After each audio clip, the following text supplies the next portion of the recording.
Father God, we just thank you for this time and opportunity to come together as board members and as constituency. Father God, we thank you that you give us direction, Lord. Give us wisdom to make all decisions, Father God. We ask this in Jesus' name. Amen. Amen. Mr. Ludwig, would you please lead us in the pledge of allegiance? I pledge allegiance to the flag of the United States of America and to the republic for which it stands, one nation under God, indivisible, with liberty and justice for all. Thank you very much. Welcome, everybody. Meeting, we will begin with introduction to guests. We'll start with the front row, not sides. Dancing. Alpha for all, office we figure. And Madam Secretary, now we have present. Oh, I have one more individual just walked in. You introduce yourself again. Alex Rubio, District Engineer for EBID. Thank you very much.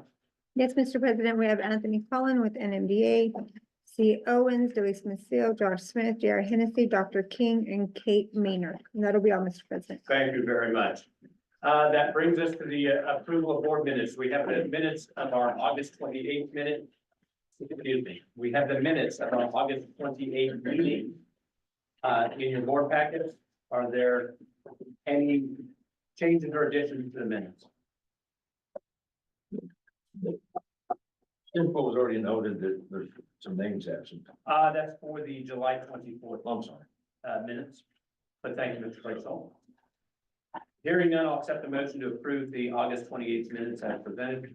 I have a motion from Mr. Garai, seconded by Mr. Ludwig to approve the minutes of August 28th, 2024. Any further discussion? Hearing none, all those in favor, please say aye. Aye. Any opposed? Okay, the chair, the ayes have it. The motion passes unanimously. That brings us to the July 24th minutes. The July 24th minutes are missing the names of the individuals that made the motions to postpone the meeting and then to adjourn the July 24th meeting, to postpone the agenda items, excuse me. I've asked Madam Secretary if those could be updated from the video of that meeting. And so with those names being updated as appropriate, are there any other additions or corrections to those minutes? Hearing none, I'll accept the motion to approve the July 24th, 2024 regular scheduled meeting minutes. Motion from Mr. Tharp. Second by Mr. Claysville to approve. Any further discussion? Hearing none, discussion is closed. All those in favor, please say aye. Aye. Any opposed? Okay, the chair, the ayes have it, and the motion passes unanimously. Mr. Claysville, calendar of events. So, thank you, Mr. President.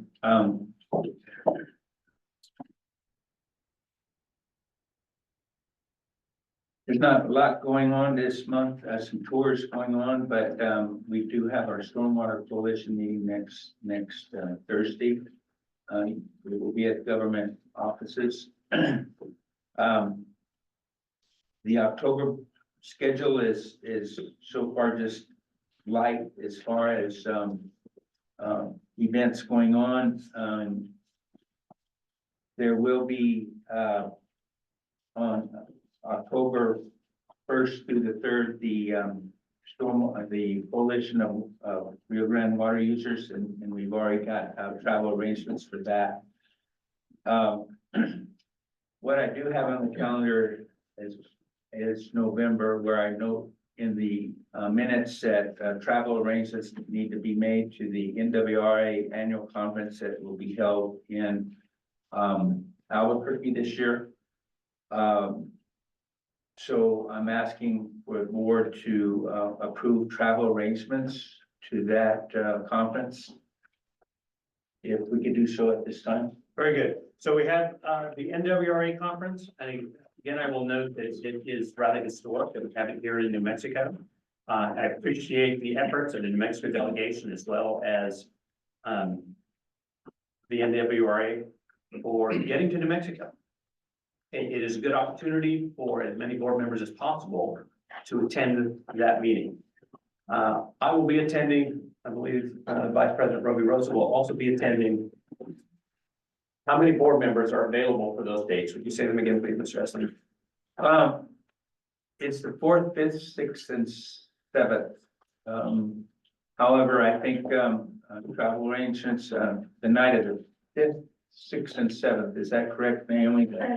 For NWRA, it's the sixth, seventh, and eighth. Yeah. So- sixth, seventh. You'd probably want to go possibly the fifth and come back to seventh. So we mentioned this last month. We postponed approving the travel until now so that folks could check their calendar. Who else is available to attend? Not hearing a chorus from the board at this point in time. Mr. Esslinger, how many staff do we have? I have myself, Josh Smith, Joa Franjoy, and Samantha Saltek going, and I had down, Greg, Davier, and Raphael. So that's 6 that have identified that they will be attending. What is the will of the board for the number to approve travel to NWRA? I recommend something higher than 6. 8, 10. But we don't have to fill 10. You just approve up to 10, is that correct? That is correct. No, it's not that far. People hop in their truck and drive up there. No? I would certainly hope so, yes. They'll call it 10. 10. We may take that in form of a motion. I make a motion to, it'd be 10.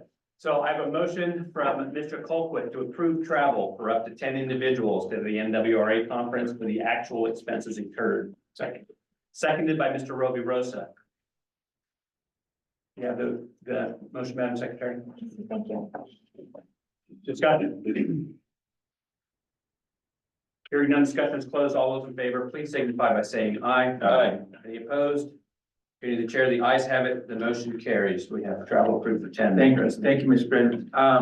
One thing about this conference is, the fact that it is in New Mexico, and, the New Mexico Water Resource Association, that's made up of 5 New Mexico entities, is planning to set up a table there, to introduce products from, New Mexico to the guests that come. And so I'm looking for volunteers from our board, and I'll look for farmers that could also maybe package small individual gifts or items of what they grow. And then we would be able to attract people to our booth or our table and give people from other parts of the country a little taste of New Mexico.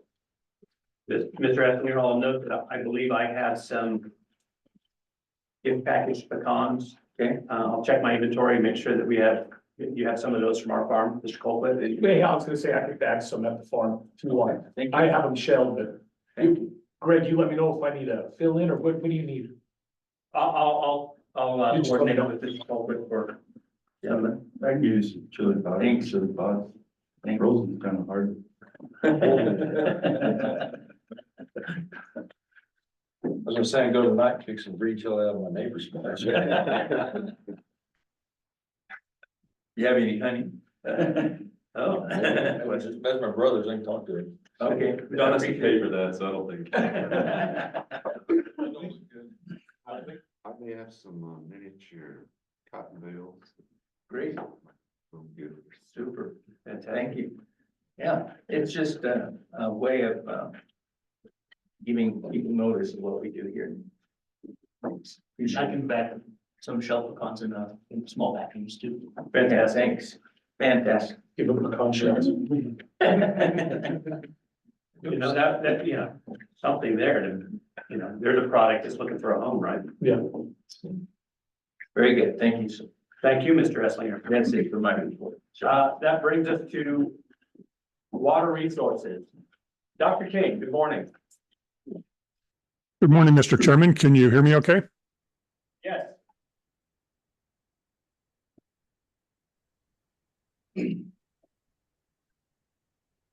And is my slideshow showing up appropriately? Yes, sir, it is. We can see it. Is it sharing? Yes, but we couldn't see it otherwise. Okay, hang on just a second. Oops, there it is. Okay. um,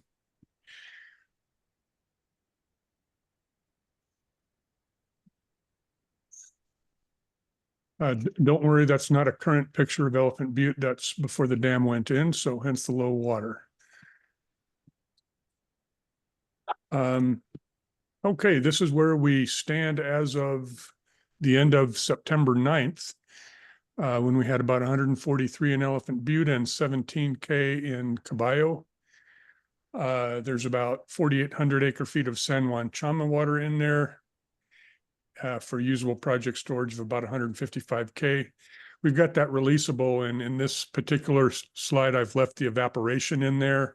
It's not really relevant. That's 5,000 acre feet that's going to come out of that 22K, and it will be allocatable at the end of the year. We'd released about 591,000 for a seasonal supply of 724,000. That's an increase of only about 12,000 since the last board meeting. The net inflow right now is about 275,000. I will also say that the river is dry at San Marcial, and my understanding is that the Middle Rio Grande has run out of San Juan Chama water. So you can expect the drying to be, it's already moving north.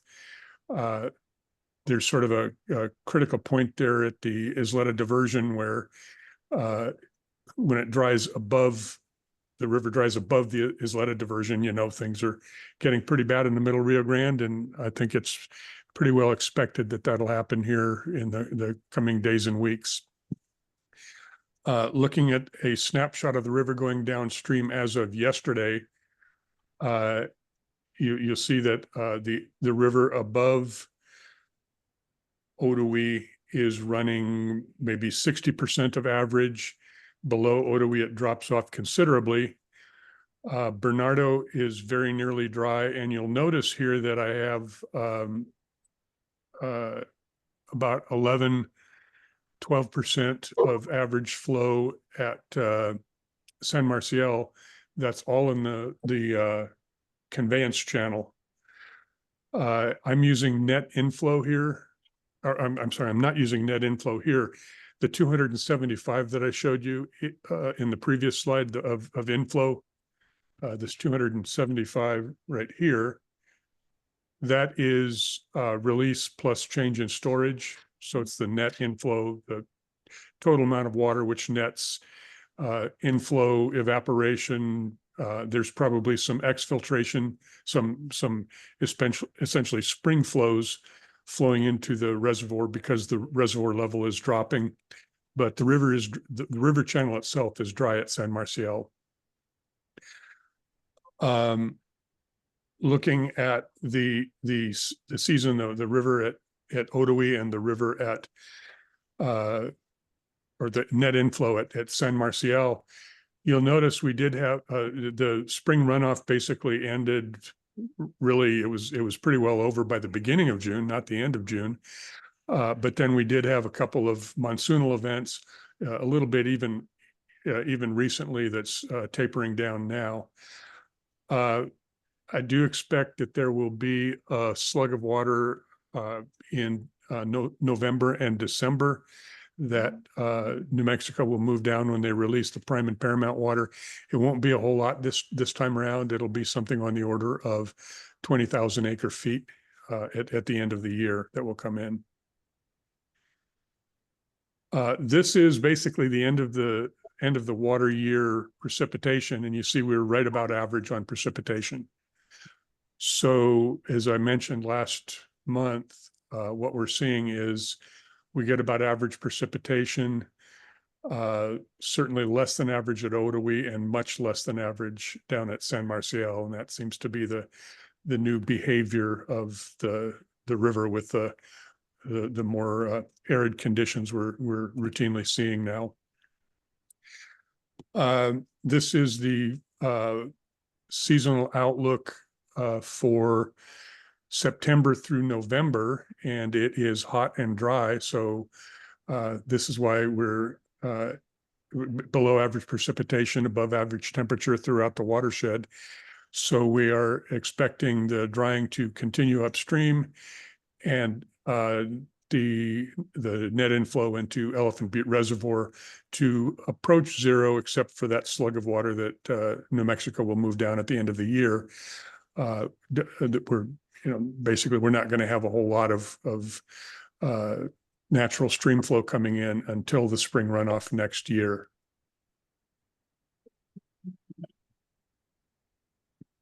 The drought monitor is pretty unchanged from last month. We've got abnormally dry to some form of drought throughout most of the Rio Grande. It's not too awfully bad up here in the headwaters of the Rio Grande above the state line, but as you get down going through New Mexico, where obviously the water has to go through, you see that it's a little persistent. The seasonal drought outlook, which would be through November, is persistent drought in the Rio Grande and a little more development here in the lower Rio Grande. Sorry, pointing in the wrong place. Little more development here in the lower Rio Grande as the season progresses. In summary, then, we've picked up about 12,000 acre feet since last month. The river drying is underway. It's dry at San Marcial, minimal, I think it's under 50 CFS all the way up to the Isleta Dam.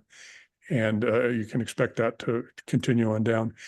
We're in ENSO neutral conditions. I didn't put a slide in there on that, but just let you know, we are in El Nino neutral conditions. That is to say, we're not in La Nina or El Nino, but we're expecting to drift off into La Nina as the fall and winter progressed. My current estimate of where we'll wind up on storage at Elephant Butte, there's the big unknown here is what the inflow will be if it really will go to zero. But I expect we'll wind up with something on the order of 100,000 acre feet in Elephant Butte, which corresponds to a water surface elevation of about 4297. If you're wondering where the water surface elevation will be for any marina management or anything. We are currently working on charges for EBID. James just, I think he'll present some final numbers for you here. This is all coming together like this morning, so I don't have anything too awfully final for you right now. I will say that I did, with preliminary numbers and some estimates, estimating, for example, that Mexico will get through their 60,000 acre feet, and they're pretty much on schedule to do that at this point. I estimated that EBID will wind up with carryover something on the order of 35,000 acre feet at the end of the calendar, well, through October. EP1 will be somewhere around 54,000 acre feet. And this is where I would kind of raise the alarm, because we do not expect a whole lot more inflow before the next spring runoff. So I would alert you all that it is looking like we will have a late start for all three project beneficiaries for both districts and Mexico. And by late at this point, if I were to guess the initial release date for next year, it would probably be June 1st. And so with that, I will take any questions. Questions for Dr. King? Yeah. Mr. Esslinger? Dr. King, what is the anticipated debt now that New Mexico's Texas? The compact debt? Yes. Compact debt, yes, sir. I haven't had a chance to take a look at that, but I as I mentioned before, because they can't store in El Vado, and currently they are not permitted to store native water in Abiquiu. They didn't when the spring runoff was there, so they don't have any storage. This is why the river is drying up relatively early in the year here. I suspect that since so much of the spring runoff got by, that they will certainly do better than they otherwise would have done. But I do not really, I think they may even wind up positive on the year, but I will try to have a number for the Water Resources Committee meeting this month. I'll also firm up the estimates at the end of the year accounting for the project here. And then I'll have those numbers for the entire board at the October meeting. Thank you, Dr. King. Any additional questions for Dr. King? Thank you very much, Dr. King. Mr. Narvaez. Thank you. Good morning, everybody. Well, what would it take to figure out the debt, the compact debt? So what Gary asked, what would it take or when could we find that out? So Dr. King's response was that we will have the information at the October board meeting. Okay, but In the what would it take, a lot of calculations by people smarter than I am. That's it. I can give you a very brief explanation, just the 30-second version. The amount of water that New Mexico is obligated to deliver to Elephant Butte Reservoir. Well, first of all, the delivery to Elephant Butte Reservoir is measured as that net inflow, exactly what I was talking about there, a change in storage plus release. The amount that they're obligated to deliver is the flow of native water past the Ottawee gauge.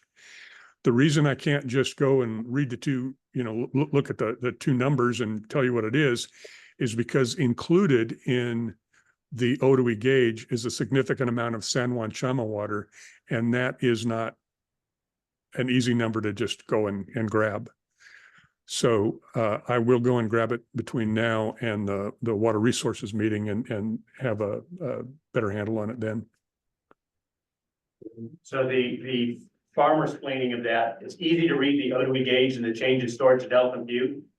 It's difficult to subtract out the non-native water from it. okay. Yeah, it all looks the same. Mr. Narvaez. All righty, good morning, everybody. Kind of almost presented at the last board meeting. We're already 12 days into the month of August, kind of what we were up to date. So these would be considered the final. Of course, we still have to finish doing any number crunching with EP number 1 and those things as they finish their season. But for the most part, these will be the EBID final numbers as far as farm deliveries, acres irrigated, and the charge to the farmer and our diversion to the headings. So just to give you a quick recap on the month of August, we did about 18 days into August. We had 2,234 farm deliveries, irrigated about 31,000 acres. The charge to the farmer, this is what was charged to the fields, 14,524. The diversion into the headings, 33,891.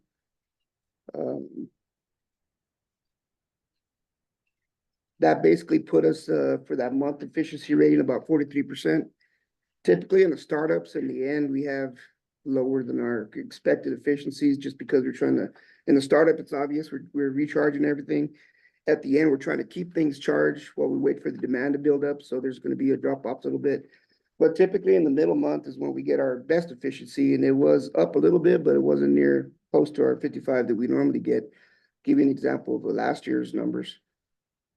You can see where we're startup is low. This is primarily the hatch numbers, and then at the end, just central.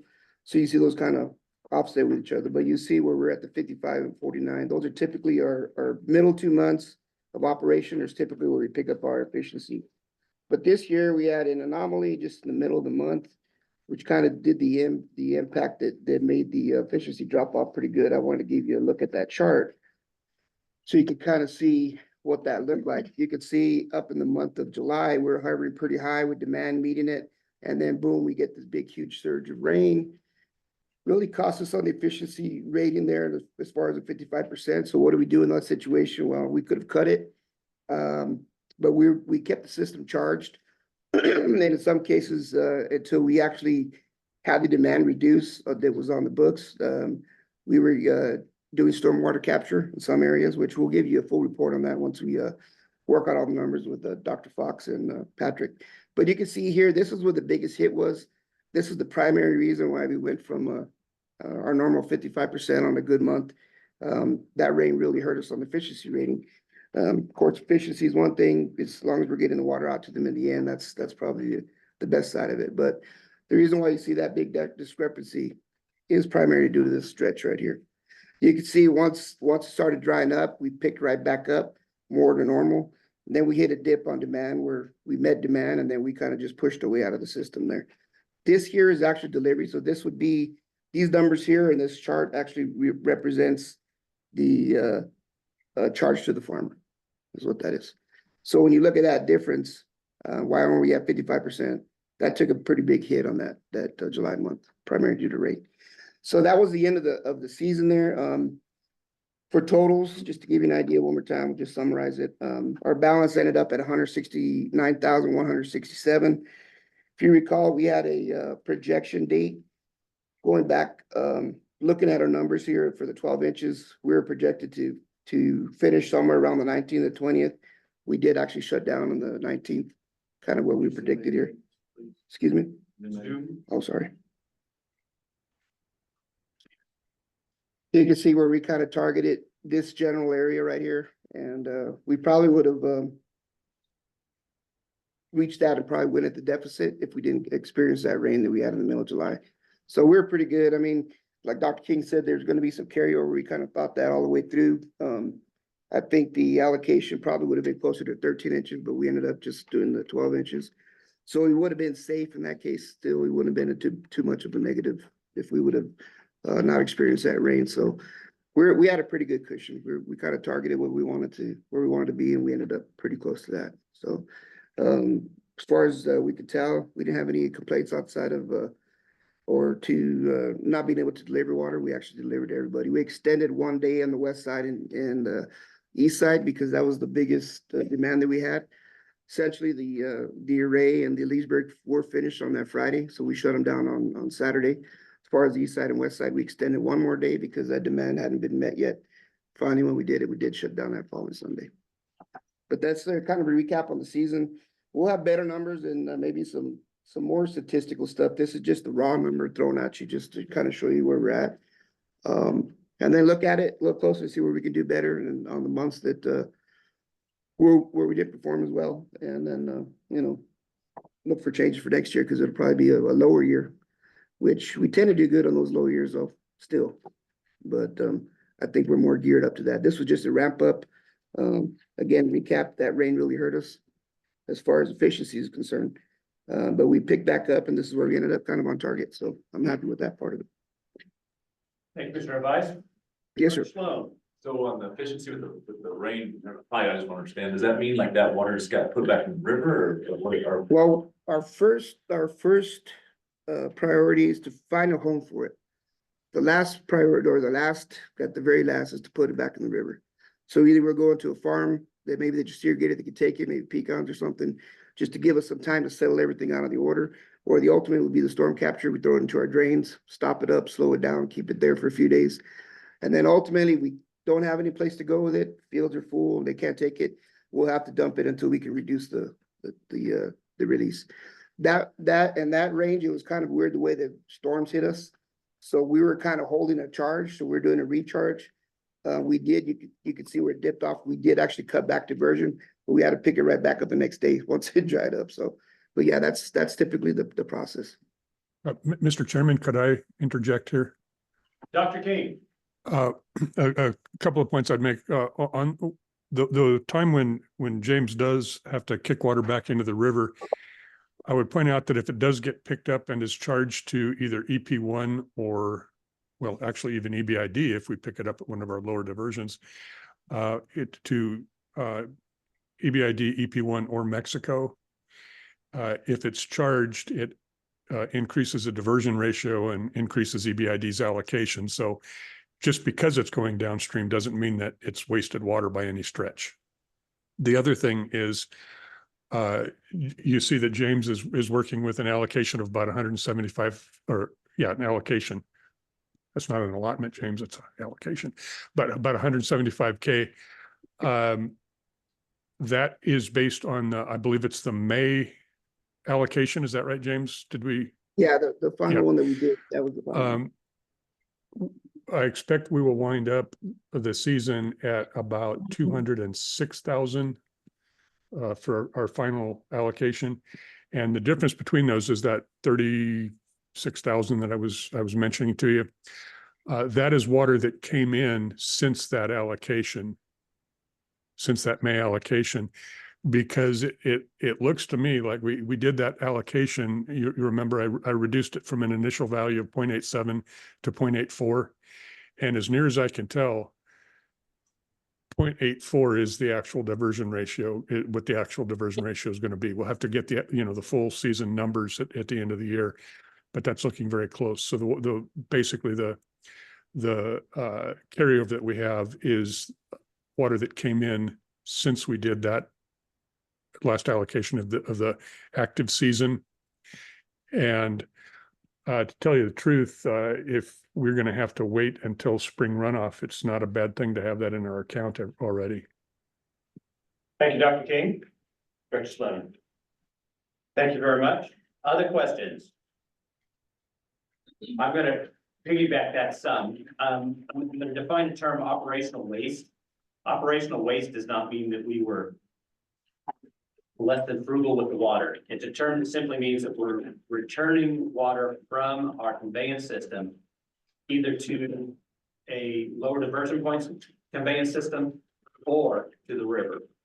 I'm assuming that we had some amount of operational wastes that occurred this season. Is that correct? That's correct. So in our actual total diversions, are those net of the operational wastes?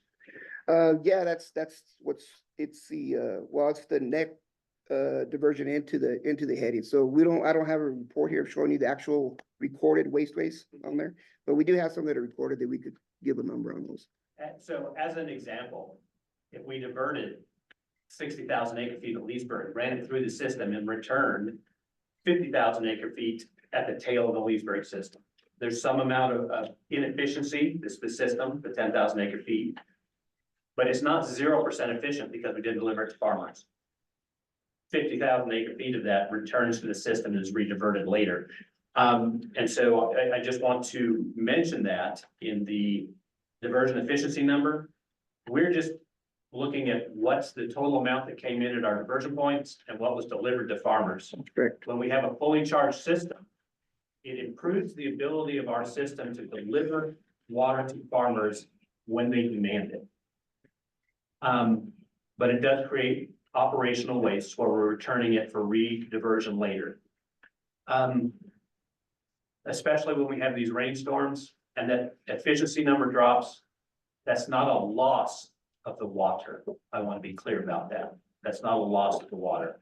And I appreciate the efforts the EBID has done that when we have, potential operational wastes, our first goal is how do we impact aquifer storage. I appreciate EBID's strong efforts there. If we're returning water to the aquifer, it's my opinion the best place to do that is through the field of a farmer. And so if we have somebody who has a crop capable of being re-irrigated, even though it was simply recently irrigated, that's the principal place. The second place is our drainage, and then finally wasting it back to the system. And I do appreciate the efforts that EBID has done to accomplish those and meet the goals of this board to improve the water conditions for our members. So I just want to be clear, when our efficiency number drops, it is not necessarily that we've lost that water. That doesn't tell the whole story. Just to jump in on that, it's really I give it up to the guys as far as what, when they request how much water they want for their needs, for the guys being the ditch riders. And I get joked quite a bit by the El Paso district because my changes are 20 CFS, 30 CFS from the river. That means that we're writing, we're working at optimum level. But when you're working at optimum level, it doesn't take too much to knock us off that right off the bat. And with that rainstorm, put us in a spot where optimum level, it's just a little too much. So what do? Just wait a day to dry up, pick it back up, we could deal with the date, but that extended on that particular one there, but. So that's kind of what it is. We do, when you operate at optimum level, you can kick butt, but it doesn't take much just to knock it off of whack a little bit, but. That particular one was it was pretty obvious. You could see it, big dip. Thank you, Mr. Narvaez. Other questions from the board? Comments? Mr. Ludwig? James, I have Yes, a sir. question. Say you have some water that you can't find a home for or anything, you have to put it down to the river.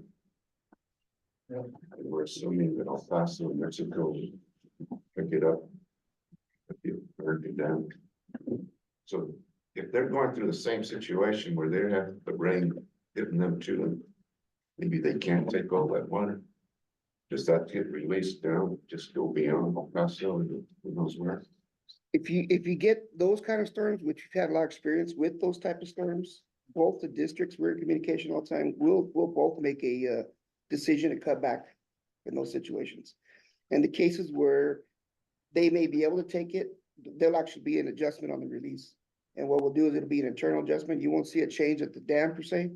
But what'll happen is EBID will reduce the headings by 20, 30, whatever it is. EP number one will take the 20, 30. So we're kind of balancing within the system. But in the cases where it's system-wide, the whole river will cut back. We'll work in unison in that matter. Mr. Colquitt? How many irrigatable acres are in EBID? About 75,000, somewhere around there that we're used to seeing as far as a total. Okay, So when you see these numbers, this is accumulated, right? This is, yeah, like one, yeah, 165. yeah. So this is typical of a, Oh, God almighty, yeah. Yeah. sorry. Yeah, gotta add them. if you have one month where it's one irrigation, that's the total, Exactly. yeah. And then if you look at this is probably pretty close to if you look at 90,000 acres. Yeah. 6 inches per irrigation on average, that's 164,000 acres, about 2 irrigations. Is really what that is. Other questions for Mr. Narvaez? I'll follow with a final comment. Dr. King mentioned release date. I mentioned that the Water Resources Committee is meeting on the 18th of September.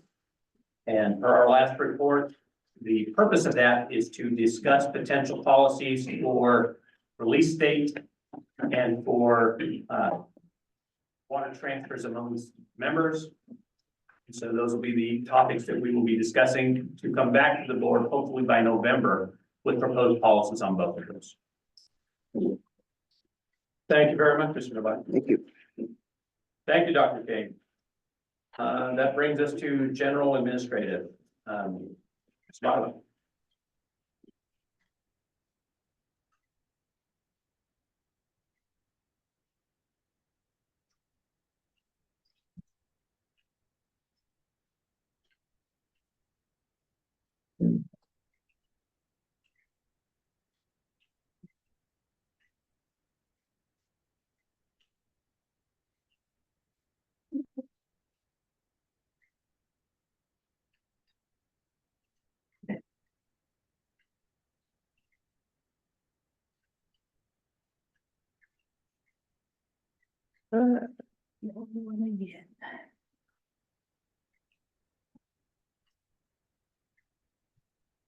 You're on it, Karen.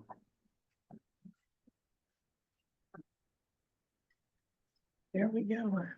Okay. Good morning. This is the cash flow financial report for the cashes as of today, this morning. There is 6.9 million between the investments and the cash and bank. There was 4.7 last year at this time. The date on that heading is today. Is that supposed to be the 11th of 2023? No, it's on the other on this one over here. Yeah. Yes, that is supposed to be 2023. So there were 2 unusual or not common transactions in August. We made our first quarterly payment to the BOR for FY 25, that's their FY 25 for 105,000, and we paid our FY 25 insurance payment for the entire year of 122,000. We pay those both in advance for the quarters. And our difference is actually because some of the changes have been timing related.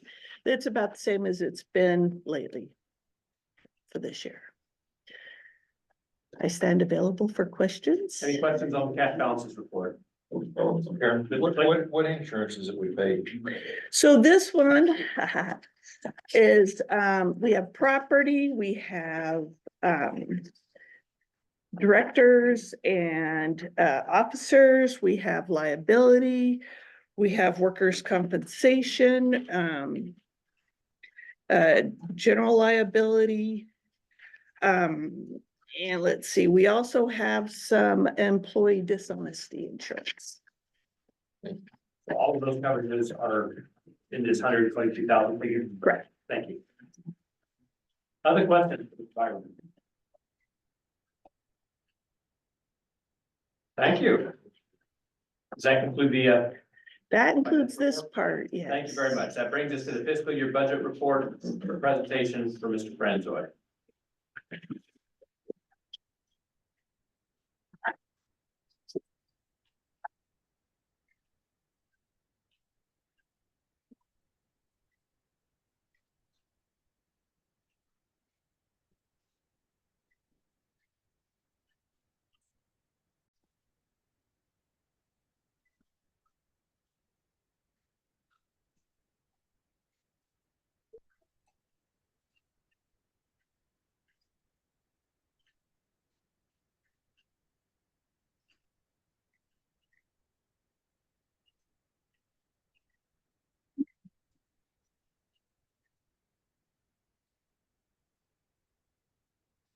Okay. I'm gonna minimize this so you guys can see. Okay.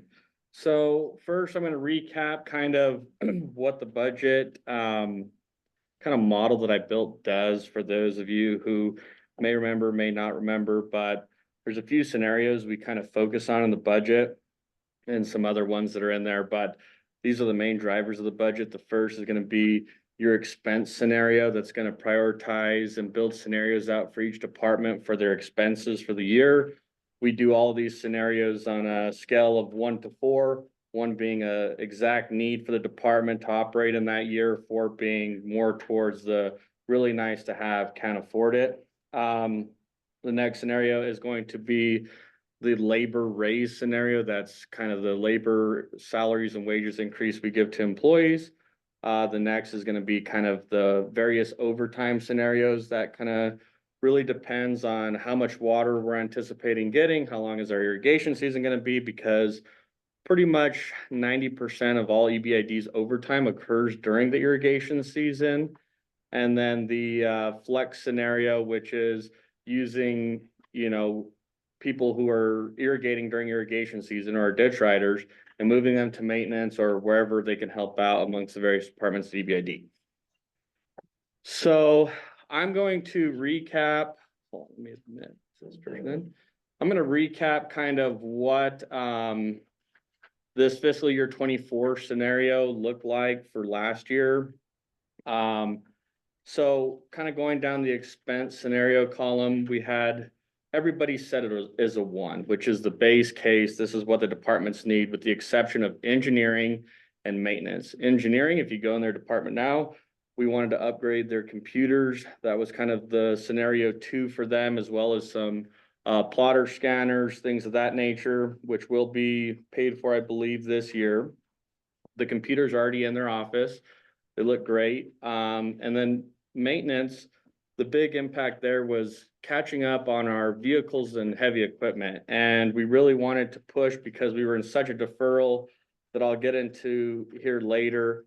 For all the labor raise scenario, really this only impacted 2 departments, those being maintenance and irrigation. giving a 15% pay increase across the board to all workers in the field. That made us more competitive in the market. I didn't put it in here, but I did a study with the budget committee and they could see kind of all the different competitors such as the city, the council, state, so on and so forth, for those labor rates. And we were still on average across all positions, $1 under. And so we want to be more competitive. When I got here, we were seeing a lot of turnover at EBID. It was hard to get people to apply for jobs. And I'll get into kind of how that's changed here shortly. The 4 for every other department outside of those 2 was that your directors forfeited their salary to make labor raises for the prior year. And since they did that, the board thought it was fair to give them their 3% anti-inflationary pay increase. They should have got plus an additional 3% to kind of put them back on their trajectory of where they should have been. The overtime scenario was going to be a short irrigation season. Overtime was just kind of base. We have a pretty good handle on that. We have a really good handle on that now with this HR software, so we're able to track overtime almost exactly and forecast that out. And then the flex scenario is just kind of flexing employees between the different departments, as I mentioned. And then there's some other stuff, Casey Carroll, whether we wanted to keep him on contract or not, the determination of hiring in-house counsel or hiring a legal firm outside. Obviously that's changed. And then Kinder Morgan reimbursement. So reimbursement we expected from our Kinder Morgan litigation. Is this gonna, there we go. Okay, so what did this look like with all these scenario inputs? You can see up at the top here where my mouse is at, we were about at a $730K deficit, considering all factors in the budget. Maybe zoom a little bit. Can you zoom in a little bit? That work? I'll have to zoom back out. But you can see we're at about a $730K deficit for what the budget would look like, which warranted, and this is an exact calculation of about an $8 assessment increase. That's why the assessment increased $10 last year. Here is some of the kind of key things, and I'll talk about kind of what happened, what hasn't happened. But approximately $205,000 of your assessment increase last year was related to salary increases. One, the current director of engineering at the time wanted to hire a project manager in engineering. Since then, we have not done that. So, you know, we have some savings there. Finance, hiring a temporary finance clerk for a position. And then that was the increases to be more competitive in the market. That's going to be your biggest hit of the 205,000. The project manager for engineering off memory was 75,000 related to salaries. So you can only imagine that that 15% increase for the field people is approximately about 80,000. So not too big of an impact to the budget.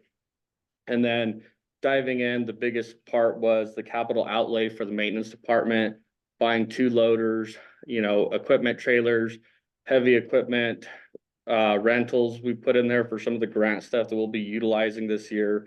We have yet to utilize that now. And then just some trucks and then the engineering computers. So what were the goals of our fiscal year 24 budget? I summarized it in 3 simple bullets for last year's board. And that was to purchase new fleet equipment to reduce our deferred, you know, fleet management, our deferred expenses, begin purchasing heavy equipment to get out of our deficit and to make salaries and wages more competitive in the market. So if you look at this, you can see that our fleet equipment is up to 41 years old at the time that I presented this. And this is a schedule I presented last year to the board. And you can see that really we have just outdated equipment. The useful life in business standards is about 15 years for a piece of equipment. Once you get to these dinosaurs that are 40 years old, it's hard to source parts. Things have changed a lot since then. It becomes more expensive. They need more maintenance. And so there's a big push to get us out of this hole and start getting our equipment up to date. We also engage in the fleet management thing for vehicles. You can kind of see here, similar story. If you look at this little red highlighted graph at the bottom, most of our vehicles are 20+ years old, with the exception of, about 10 vehicles being a little bit more recent, but even the most recent isn't recent enough. And so you have some of these vehicles here. We are going to be keeping these and rotating these in our fleet, but really the desire was to replace these that are, 10 years or older. I will get into kind of how that fleet management, I know you guys were a little skeptical whether we should put it in or not, but here is what the budget machinery and equipment look like for the maintenance department. Right here, you can see the unit costs, what we anticipated in our budget for those pieces, and then our quantity, how many we anticipated ordering, and then our total. So you can see we had about 878,000 of total equipment we wanted to order. Well, through kind of the course of the year, we saved some money here. You can see in this column that's green, that's about 10,000 in savings on all these dump truck beds. And then when you get into the fleet vehicles, which is going to be this 1-ton spray rig, these 3/4 ton cabs, and these 1/2-ton trucks, you can see that cumulatively that makes up most of it. And so we've saved about 247,000. The kicker is that under this budget, if you look at the quantity for 1/2-ton irrigation trucks, we had budgeted to purchase 4, whereas we actually purchased 10, and we still save money doing it. So we're able to acquire fleet vehicles at a much faster rate, and we're able to save money year over year doing that. In the long run, it becomes pretty much a wash, but really this is a year over year business operations. You got to spend the money you get from the assessments in a year. So I'll stop real quick. Was there any questions for anything so far? Questions on the 2024 budget review? Okay, so this is an outlook. It'll be a little bit different than what the model will actually show for actuals, because I have adjusted this one to include encumbered cash purchases that we made that won't really land this year, and some various things that haven't hit yet, such as our roof. We're going to be repairing this roof. That's about $110,000 expense. And so this is really what the year looks like when I kind of adjust those numbers. So you can see we're slightly under budget. You can see that in Karen's report where we're a little heavy on cash. Some of this being under budget, and I'll get into that in these slides upcoming, is that, we haven't made some of these larger purchases that we spread out the budget for the whole year, because you can't anticipate when the timing of those is going to hit. But you can look in here, and I'm going to flip in my book really quick so I can explain this while you guys can see this. I think it'd be beneficial. So labor and fringes, you can see that that's our biggest expense here at EBID, and these are only showing year-to-date numbers, just to clarify, not the whole annual budget, because I want to track what the orange bar is to our actuals right now. And so these are year-to-date as of July 31st. But labor and fringes under budget due to employee turnover and unfilled positions starting the year off. We started with approximately 20% vacant positions. Right now, I think we're currently sitting at around 4%. So with the new salaries and wages increase, as well as new HR software and doing things a little different, we've gotten that turnover from 20% to 4%, which is huge. Grant expense, you can see there, that's in line. That should tie out. Typically, grants and government are about a 50-50 cost match. So you would expect to see that be pretty much exact, because we have to match our funding source. Operations, those are a little bit lower. And this is lower because we should see less canal maintenance expense after the irrigation season. Or sorry, during the irrigation season, and this will start picking up about right now. Leo and his guys are out there doing canal maintenance, so that expense will pick up throughout the rest of the year. Capital outlay, there's a shortage here. Most of that's due to the fleet vehicles that we discussed, which is huge. Thank you guys for doing that. We're seeing savings. We're getting new trucks. It's a huge benefit to the district. And our employees, thank you guys for that too. Contractual agreements, these are in line, they're a little under budget. The reason for that being under budget is you don't want to under budget for contractual expenses. You want to give a little room for unforeseen circumstances and especially in litigation matters and things of that nature. Communications, we switched our internet contract. We're actually saving money doing it. We're getting higher speeds. So that'll improve work efficiency here at EBID. And then some expenses will be hitting this fall. So that's why we're a little under there.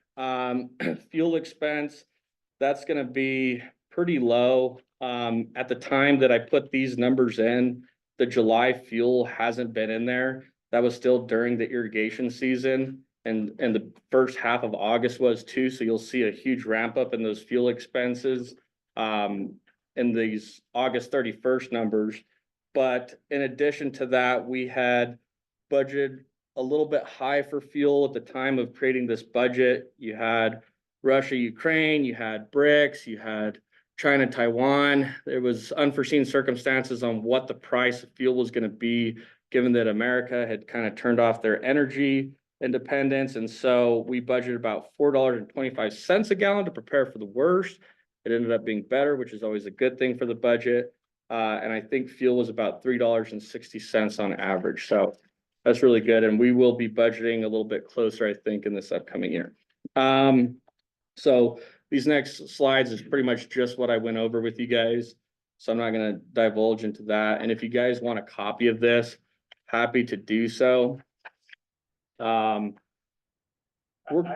simply request that copy be sent to every director. Okay, Thank yeah. you. So this is kind of the department overview, and this is again, orange is budget, blue is actuals. So I'm gonna just kind of give you a brief overview of every department and why they're under, why they're potentially over. So, Francois, will you please admit, Mr. Serrano? yes. Sorry to interrupt. So the maintenance department is under budget due to lower acquisition costs. That's gonna be the fleet vehicles as well as dump truck beds. They're also gonna be a little bit lower because of positions not being staffed at the beginning of the year. There was a lot of vacant positions, and so thus I budgeted for a full year of those positions to kind of see where the budget would be. There's gonna be some pockets there where we didn't hire them at the start of the year. Admin is just gonna be under budget due to that fuel reporting lag time that we discussed. Irrigation is in line with the forecast. It's, 3-ish months to kind of budget for that. Most of their employees will move out into the maintenance department. So we got a really good handle on what our irrigation budget is going to be. Engineering, there needs to be a change here of a $45,000 consulting expense. This will be for our hydrology engineer and consultant, Dr. King. That needs to be moved out of the board. So the board's technically under as well. And that needs to be moved into engineering. So that they're pretty much in line there. SCADA, they're under budget due to an individual leaving throughout the year. This position will not be filled in the next year. The team thinks that they're sufficient with the staff that they have. And that's from the director, Patrick Lopez. The finance department is under budget, but we will see a large increase due to us paying for a little bit more expensive than we anticipated financial software. But I think that is going to do very well. We're in implementation right now. That should be done in about January. I think that's going to really push the district into next steps. I think once all that stuff gets combined, I think it'll inform the board with better decisions. I think it'll inform management with better decisions. And I think we'll be able to work more efficiently, purchasing, ordering things, and getting things done faster here. HR, safety, and groundwater. These departments are pretty much under budget due to some training and travel. There's not too much variability in these departments. They're pretty straightforward in terms of their expenses. Although with HR and safety in the next year, we'll probably see a little bit more variability with security and safety as we go to update our security here. You can see that the cost per acre, the graph at the bottom is pretty much in line. Obviously, every department's budget is relatively in line or under budget, which is very good, and you'd love to see that. So their expenses should be in line. And what this bottom does is it breaks out of your $100 assessment, how much are you paying for each department? And so you can kind of see that here if you were curious. This is what I just went over and read to you guys. This was a question by James. I think the board had similar questions. What this schedule does is it goes over what our total amount of assessments was that we were going to charge to constituents, what has been paid to EBID, and then the sum of the amount due. And you can see here that the largest dollar is actually coming from the farm rate assessment. We're going to do some digging into this. We anticipate it could be because of the fallowing programs. People aren't paying their water bill because they're not using water on their property. And then you can see that the largest percentage increase is going to be the flat rate assessment fee. And those had went up pretty substantially. I think, flat rate gets the largest increase in assessment dollars versus farm rate. So getting into, Go back to that slide. yes, sir. I know the administrative fee, so the administrative fee is approximately 10% to 9%. And I believe that is a flat fee per account. Mm-hmm. So does that roughly show the percentage of accounts? Yes, I think you could state that that roughly shows a percentage of accounts, Thank you very correct? much. So getting into this year, I was asked to present potentially 3 solutions similar to last year. I think the budget committee and myself and Gary as the manager agree that we're operating great. We're saving money. I think we've come to consensus between the budget committee and management that the assessment should remain the same. I don't think there needs to be any change. I think we can operate with the assessment that we have currently. And so as you can see at the top here, might have to squint a little, that we're showing a surplus right now of about 423,664. This will be slightly different than the budget you guys will approve because there is a beginning cash balance in here that we're looking to roll over. So monthly expenses, they look good. I'm going to state right now that I think that, August, September, October of next year is going to be up quite a bit. And the reason for that is going to be all these grants and agreements and flows will start construction and purchasing in that period next year. And so EBID will have a lot of expense in that period, but all that expense should be reimbursable to the district. Other than that, everything is pretty much the same. Here will be your expenses for each department. If you were curious what that weighting was, you could see that at the bottom. It goes from highest to lowest. So maintenance is your biggest expense for your assessment, accounting for about 31% of EBID's budget and 31% of your assessment, and going downward there. When I provide a copy, you guys can review that. I think it's pretty straightforward. It's just helpful information to see where your dollars are going. Yes, sir. Does that add up to 100%? It should. Would hope so. It does. Okay. Pretty good with numbers. So this will be kind of your buckets. It looks a little bit different than the budget you're presented. However, I group expenses so that you can kind of have a better idea and not dive too much into the weeds. So you can see labor and fringes is going to be the biggest bucket that we need to expense for, our labor here at EBID. This has increased a little bit since last year, a little bit more than you anticipate, but that is due to a lot of new positions we want to add here at Elephant Butte Irrigation District. However, with some of this grant stuff, some of that will be reimbursable. It's just not budgeted for in here. Our grant expense is looking about 1.2 million. I think that's gonna be a much larger number, given the conversations that we've been having. We will see, that is TBD. From an operations standpoint, should be in line. Contractual agreements, those should be in line. Communications will probably actually be a little bit lower than this, but budgeting a little bit conservatively there. Fuel expense should be in line. This is what we should see for annual fuel expense. We have a very good handle on budgeting for this for the next year. And then travel expense is something that we would really like input on. Last year and historically, it has been $100,000 amongst all staff travel for trainings, things of that nature, and board travel. I think this number is good. I think it really shakes out to be about 86,000 is where we'll end up maybe at the end of this year. I would like a little fluff in there because you don't know what's going to change in the calendar. You don't know how many extra board members you might send somewhere. So I think 100,000 is appropriate. Everybody agrees with that. I'm going to assume yes. Okay, so yes, sir. The grant expenses, is that the direct expense for materials or is the in-kind labor included as well? Both. It is both. So the Yes. grant expenses does, so part of our, so if we ignored the fact that they're grant expenses, the labor and fringes would be Mhm. higher, but part of that is transferred in grant expenses? Correct. Thank you.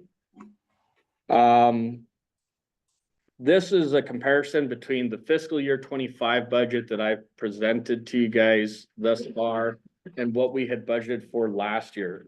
So you can see kind of what's budgeted for this year, what's budgeted for last year, and what is that difference? Really, when you add up both the columns, and I do not have grant expenses or revenues included in here because those should net out. These are just our expenses. We're seeing about 368,000 in savings, rounded up to about $370,000 in savings. And the biggest component of that is the machinery and equipment. You can see down here at the bottom of about 573,000. This is going to be a management decision that we will probably likely make upon board approval next year, and that's going to be financing our heavy equipment and machinery.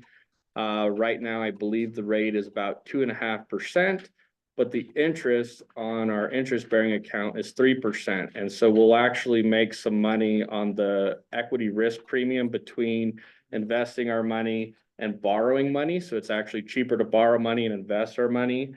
And in addition, over the year, like I said, we operate on a year-to-year, but we get the assessment dollars in, we spend them. It's going to be cheaper to finance our equipment. Thus, we might be able to ramp it up and get a significantly more amount of equipment faster, similar to what you're seeing with the fleet deal that we've done. Other than that, everything's pretty standard. There's a lot of savings. Fuel's obviously a little bit lower because fuel prices are lower than around that time. Department supplies are lower. Our canal maintenance should be lower, ideally for those expenses. And then building improvements, computers, yada, yada. Yes, sir. Director Sloan. On the labor and fringes, you got 5% there. Did you guys, was there a decision made on how much give employees raises? Yes, I believe so. And that is in the budget. It should be the inflationary number. The 5% that you're seeing and why you might be confused, because I see where you're going with that, is due to new positions being added in there. So what is do you know what the percentage of raises? 3%. Across the board. And I will get into that, I believe, in this next slide. So what were the objectives discussed by the budget committee and management for the fiscal year 25 budget? It's to continue the same kind of plan and trajectory as the fiscal year 24 budget and improve the district. We can see that that's working. We're saving money. We're acquiring equipment faster. And then it's to continue to seek out financial improvements. This will be kind of the heavy equipment that we talked about, financing those long-term, and saving money year over year with that. Another objective was to maximize our grant revenue and seek to leverage grant dollars that will potentially be coming in with other opportunities and partnerships. So leveraging that dollar, stretching it as far as we can, doing cost match grants with that money. From the people that we've discussed this with, they actually really encourage that activity. And so we will definitely be focused on that. And then thing that was brought up not only by the budget committee, but also by our finance director in the past, is having a level of strategic reserves of cash and investing that, just a rainy day fund, slush fund, some people call it. And that's just to make sure in the case of any instance or unforeseen circumstances, we kind of have that slush fund to fall back to. And so we'll be looking closely into what we should set that level. I believe it's 2/12 to 6/12 of a year. So 1/6 to half a year. So these were the scenarios that were selected for fiscal year 25. You don't see any yellow or red in here or orange, meaning that we're gonna keep it going as 24.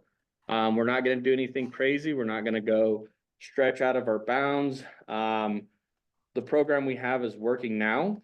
And we got a good handle on the district based on the changes that we made last year. So there wasn't too much variability here. There will be some variability with Gary and the new upcoming manager, but those will be management decisions that we will not discuss in this budget. With these, we're kind of showing a surplus at the end of the year that we discussed of about 425,000. Some of that is good and healthy to have that large of a surplus.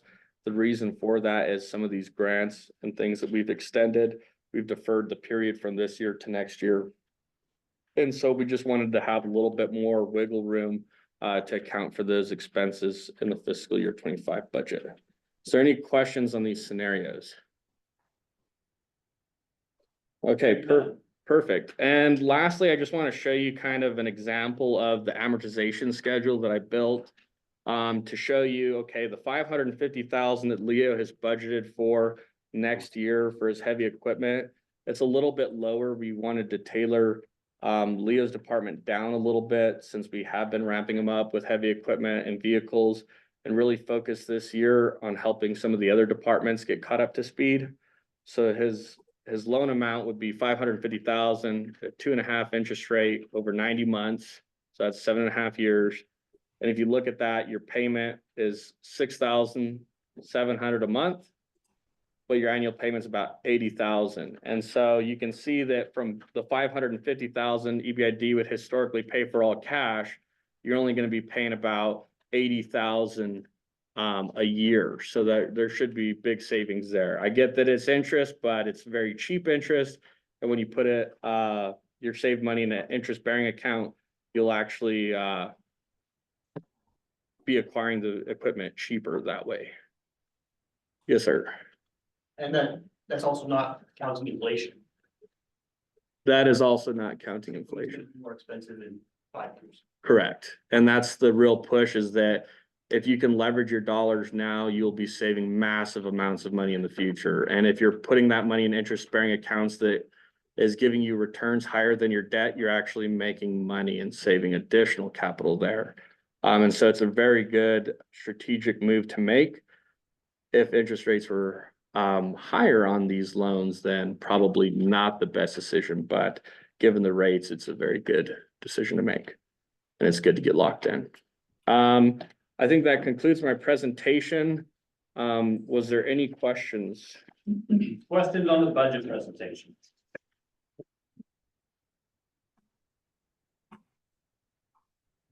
Hearing none. I believe that brings us to the next item on the agenda, which is budget verified that. Sure. Thank you, Mr. Esslinger. Yes, I'd just like to recognize Joe and the hard work that he's done to put this budget together. Coming in a year ago, I knew that he had that he pulled time out of it. And I just want again, thank Joe for the hard work he's done to bring us back to a level where I think we can move forward in the future. Thank you very much. Thank you, Mr. Esslinger. I appreciate that, and I concur with your appreciation of the skills that Mr. Franzoy has brought to our district in improving our financial understanding and our our road ahead. Any other comments from the board? Hearing none. Byron? So this is the format that anyone that's been here for a few years will be used to seeing the budget in. But it should have the exact same numbers as Joa's. This would be the operating budget based on with revenues in top and the grant revenues, and then your operating expenses for the entire district rather than broken down by department. The little numbers off to the right are our account numbers, and that's in case you have questions, want to know what makes up any of these numbers. I can look here and see what it is. This is the way that basically these numbers would be reported to DFA. They don't necessarily require it be broken down by department. In addition, we have the budget for the local improvement district. And this is our standard budget that we do for them. It's been, we've got more money than $500,000 in the LID fund. But until we know more, we can just stick with the 500 and we can adjust it as necessary. This allows us expenditures for the dams to be made depending on what the needs are. And then finally, this is another way of showing the capital improvement and infrastructure budget, again, by the various things. This number here, the 132,000 is for the lease of the vehicles. So it's here, but it's also for the lease. We do have the equipment rentals. Leah's procurement did manage to rent a excavator that's being used on the grant right now. So this is a new thing, and so we are going to be able to spend some of that money. And that's all I have for this particular budget. There's a resolution that I did not put up here. That's a standard resolution. It goes for the fiscal year, which is November 1 through October 31st. And for DFA, we are on a calendar year, which is January 1 through December 31st. So really 2025 for DFA.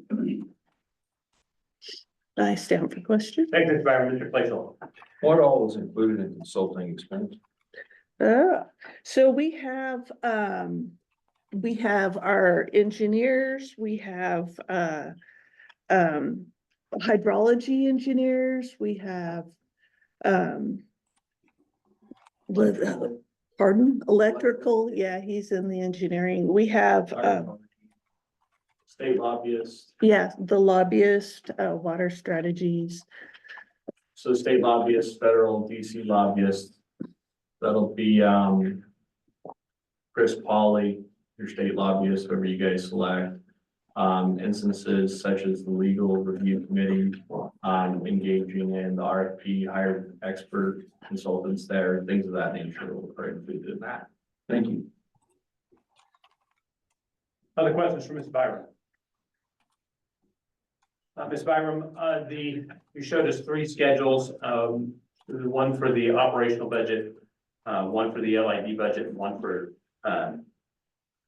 capital acquisitions. Are all three of those schedules included in what's submitted to DFA with the resolution? Yes. Thank you.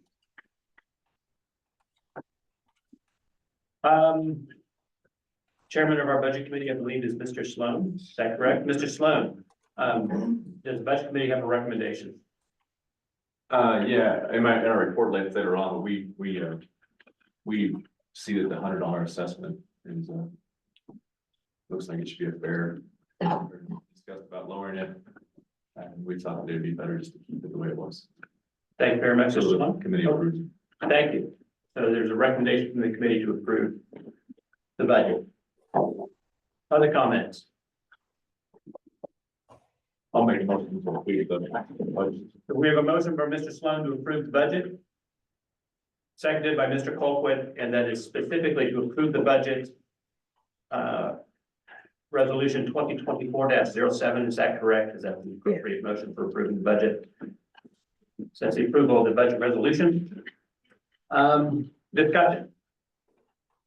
I will note that I greatly appreciate the efforts of staff and budget committee in creating the budget. I support the budget as presented. I will note my continued position that the assessment is currently inadequate for the current operations of the district. Specifically, if we look at our capital equipment schedule, Mr. Franzoy mentioned industry standards is to attempt to have equipment fleet ages where the oldest equipment is not exceeding 15 years. Approximately a quarter of our fleet meets that standard. 3/4 of it is in excess of it. That's just the essentially rolling capital equipment. The largest capital item of the district is our irrigation infrastructure. Our irrigation infrastructure has similar standard age requirements where we are doing major maintenance or replacement of the various infrastructure pieces. And that amount is some multiple of our rolling capital stock.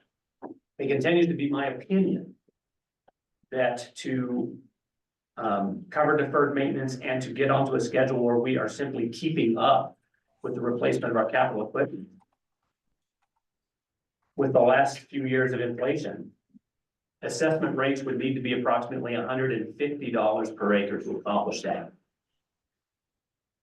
We continue to move backwards in not having assessments that keep up with what we are doing at the district. We either need to choose that we will do less, we will provide fewer services to our members, or we need to have assessments that accurately reflect the cost of operating the district. I appreciate the efforts to reduce the burden on our members. But I don't think it is the right action to tax the next generation of members by allowing the continued deferment of our major maintenance to occur. That is my comment. Other comments from the board? So the federal government's doing. I would like to not tax the future. I would like to not do that.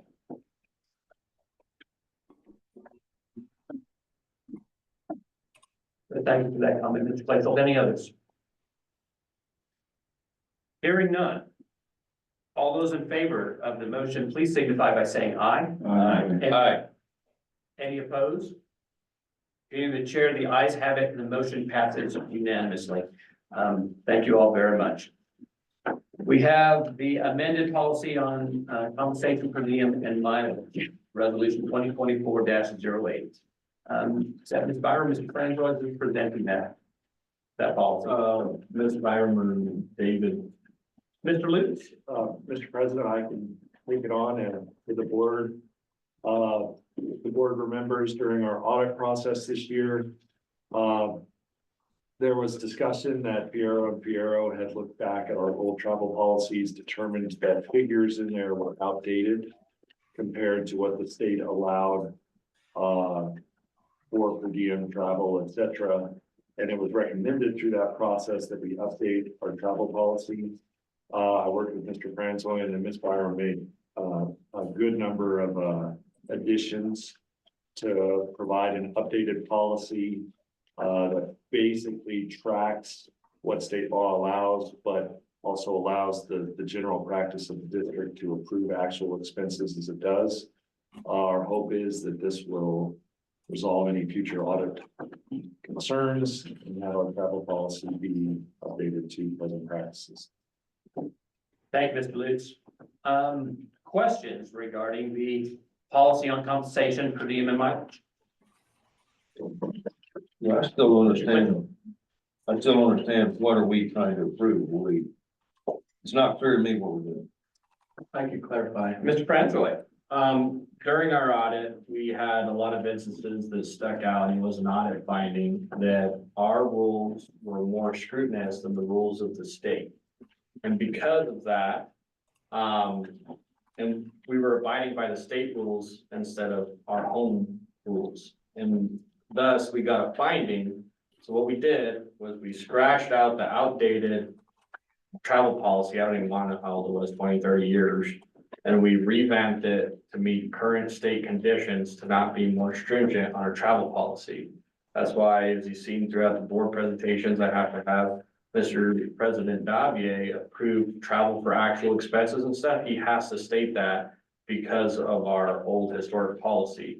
And so this policy should cover all of that, where we won't get an audit finding in the future, and it outlines kind of travel, not to pay for alcohol, things of that nature in here. So it's just a revamp of old existing policy that we need. But this board will still be approving travel expense. That's correct. The specifics of how those travel expenses are reimbursed and the amount are clarified with this policy. Thank you. And most specifically, that we've removed the actual numbers from the policy, so it simply follows what's allowed by state law, which has been our practice for as long as I've been attending board. Mr. Esling. Yes, sir. And also, we have a lot of employees that would fall under this, due to the fact that they go to trainings and stay overnight. Certain areas, there's specifics now that they must follow, and so that I can approve those travel arrangements. Thank you. I wanted to follow up on a comment you made, Mr. Franzoy, with regards to the actual expenses. As I read the policy, I was thinking we still needed to make that statement in the motions based on, I don't remember which paragraph it is. No, It was you're delegated to the president, which I assumed meant preferably having the board approve it. Yes, sir, that's correct, you will be following the state policy unless you make the verbiage to approve for actual expenses. Other than that, you'll have to follow the stringent rules of the state travel policy. Thank you very much. And I believe that's paragraph 6, which is talking about actual lodging expenses. And it states that it must be approved by the president or the president's designee before the reimbursement will be paid at the single occupancy rate or the governmental rate, whichever is available. Correct. Very good. Any other questions regarding the compensation per diem and mileage policy? I want to say that I appreciate that accomplishing the updating of the policy. It's easier to read it and understand what's expected. So thank you for that. What's the will of the board on resolution 2024-08?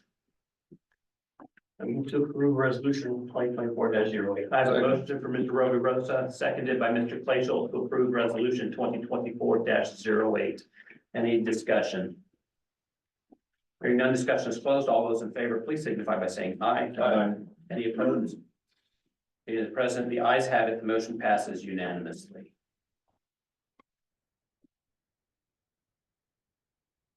Brings us to the manager's update. Mr. Efling. Thank you, Mr. President. At the last board meeting, the cooperative agreement between the New Mexico State Interstate Streams Commission and Elton View District was postponed so that the board members had a chance to read it and speak to their constituency. And so now I bring it back up to the board for discussion as to how they want to move forward. Thank you very much. And the delegation request would be to delegate signatory authority of the agreement to the manager. Is that correct? Yes, sir. So I open it up to the board. We have the cooperative agreement between the Mexico State Stream Commission and Elton Butte Irrigation District. and delegating signatory authority of that agreement to the manager. Mr. Rosa. Thank you, Mr. President. I took this to my constituents, and the overwhelming sentiment in the valley is that we are excited to work with the Interstate Stream Commission and with the OSE. And I move to approve the cooperative agreement. I have a motion for Mr. Rosa to approve the cooperative agreement. Does that include delegating signatory? And authority to the delegating manager? signatory. And delegating signatory authority to the manager. Seconded from Mr. Cole. Did you have the motion, Madam Secretary? Discussion. Yes, sir. Mr. Clay. Under 2D, says this agreement will allow for ISC and EBID to coordinate on monitoring of water use in lower land, including information and data sharing. Are we mandated to share any particular information with them? So my reading of the agreement is no. Mr. Esslinger, Mr. Franzoy.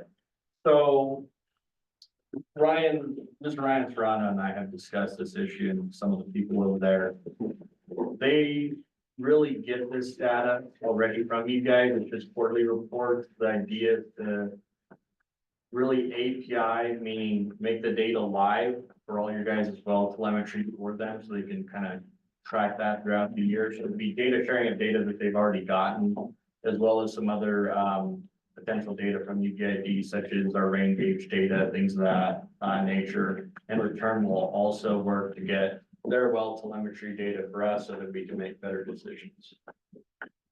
There may be in the future some information we do not care to share. That's what I'm asking about. Definitely, I agree with you. Mrs. Ontiveros. Mr. President, to answer you, Director Facial, I believe that question was asked last board meeting. It's not the same. Absolutely not. Not mandatory. But aspirationally, it's good to cooperate and share data. Mr. Lutz. And Mr. President, I would concur, reviewing the agreement myself at the last board. It would not create a situation where one party or the other could sue each other over that issue. It is, as you said, Mr. President, aspirational. The parties working together and cooperating. Thank you, Mr. Lutz.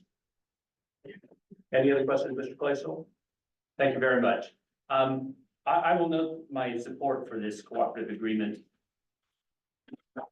I will note the continued improvement in relations between the irrigation district and state agencies, and wanting to continue to foster improvements in those relationships. We can get more done when we're fighting together and instead of fighting each other.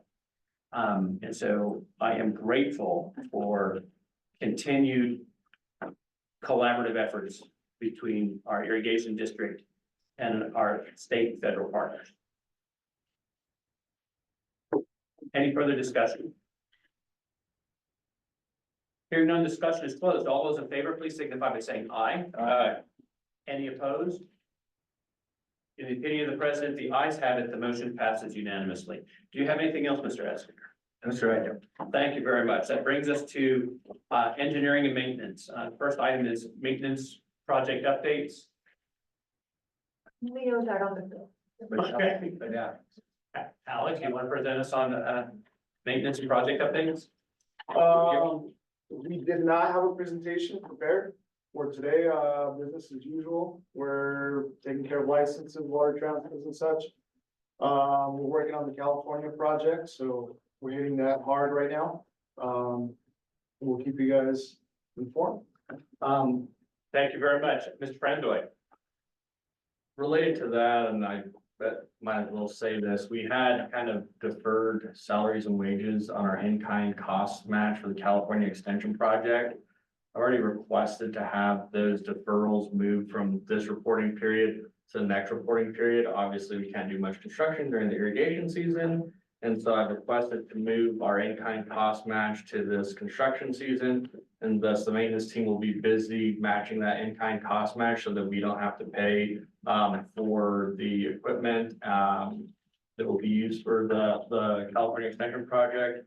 In addition to that, regular routine canal maintenance and turnout repairs, things of that nature that occur during the months. Thank you, Mr. Frandoy. Other items regarding maintenance and projects updates. Thank you. That brings us to, I'm sorry, did I miss something? That brings us to our, special use permits. Yeah, sir. Good morning. Give me a second to get set up.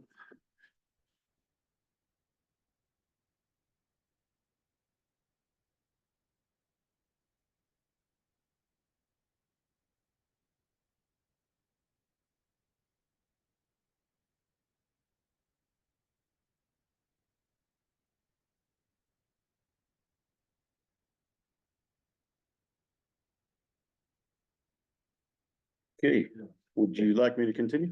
Or- I'm sorry? No.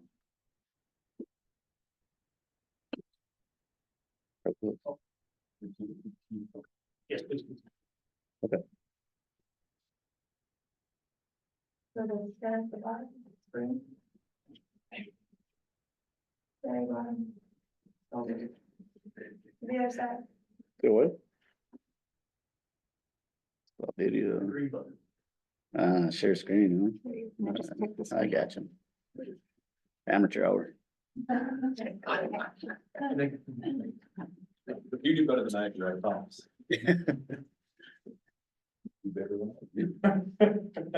Okay. Yeah, it's like- So, total, we have 5 licenses. One license is an aerial electrical line from El Paso Electric.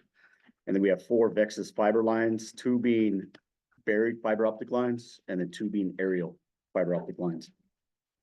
The first license here, license number 085, is El Paso Electric Company, to construct, operate, maintain, and an aerial electrical line crossing the Anthony Lateral.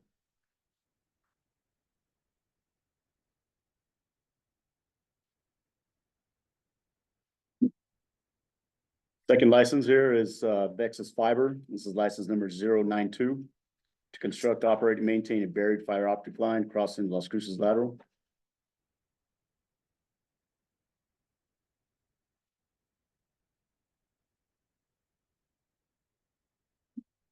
Third license, Vexus Fiber, license number 093. And this is to construct, operate, and maintain an aerial fiber optic line crossing our Armijo Lateral.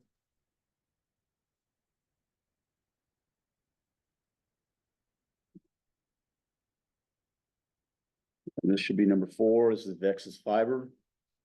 License number 094 to construct, operate, and maintain an aerial fiber optic line crossing the Armijo Lateral.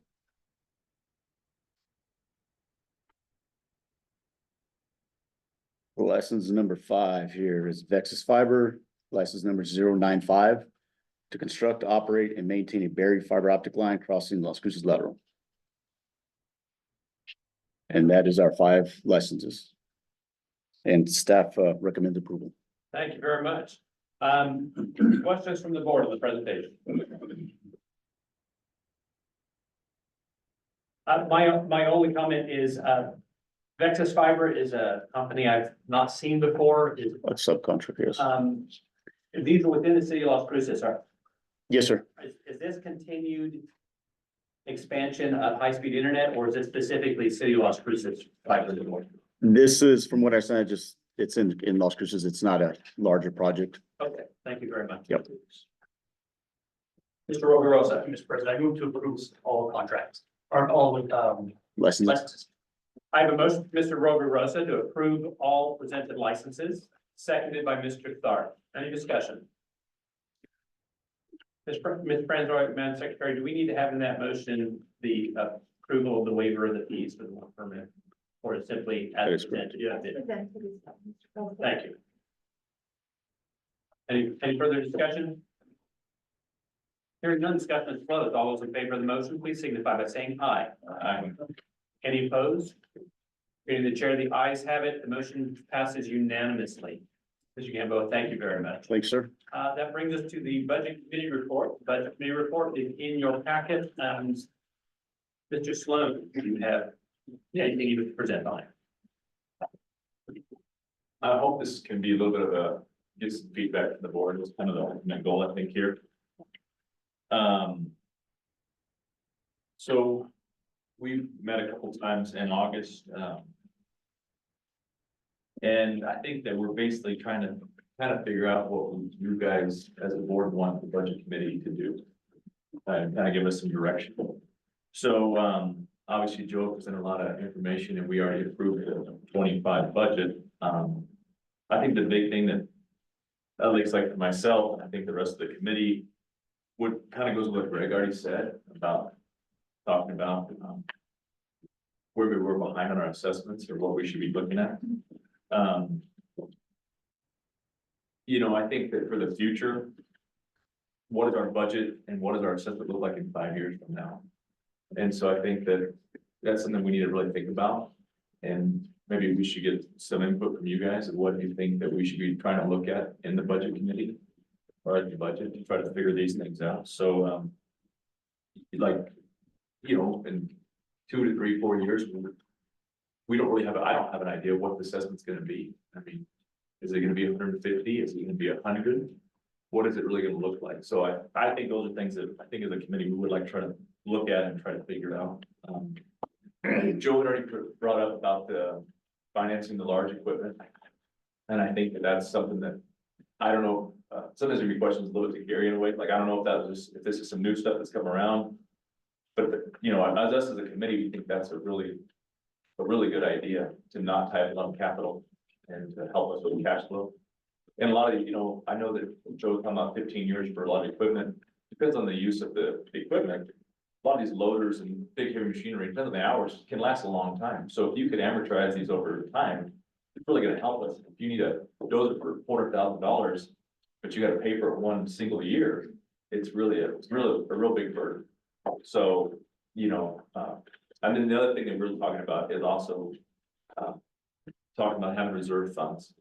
And, I don't know, Gary, in the past, what EBID, not 2 years ago, like 10 years ago, 15 years ago, what EBID was doing on trying to keep a certain amount of reserves. Yes, sir. Thank you.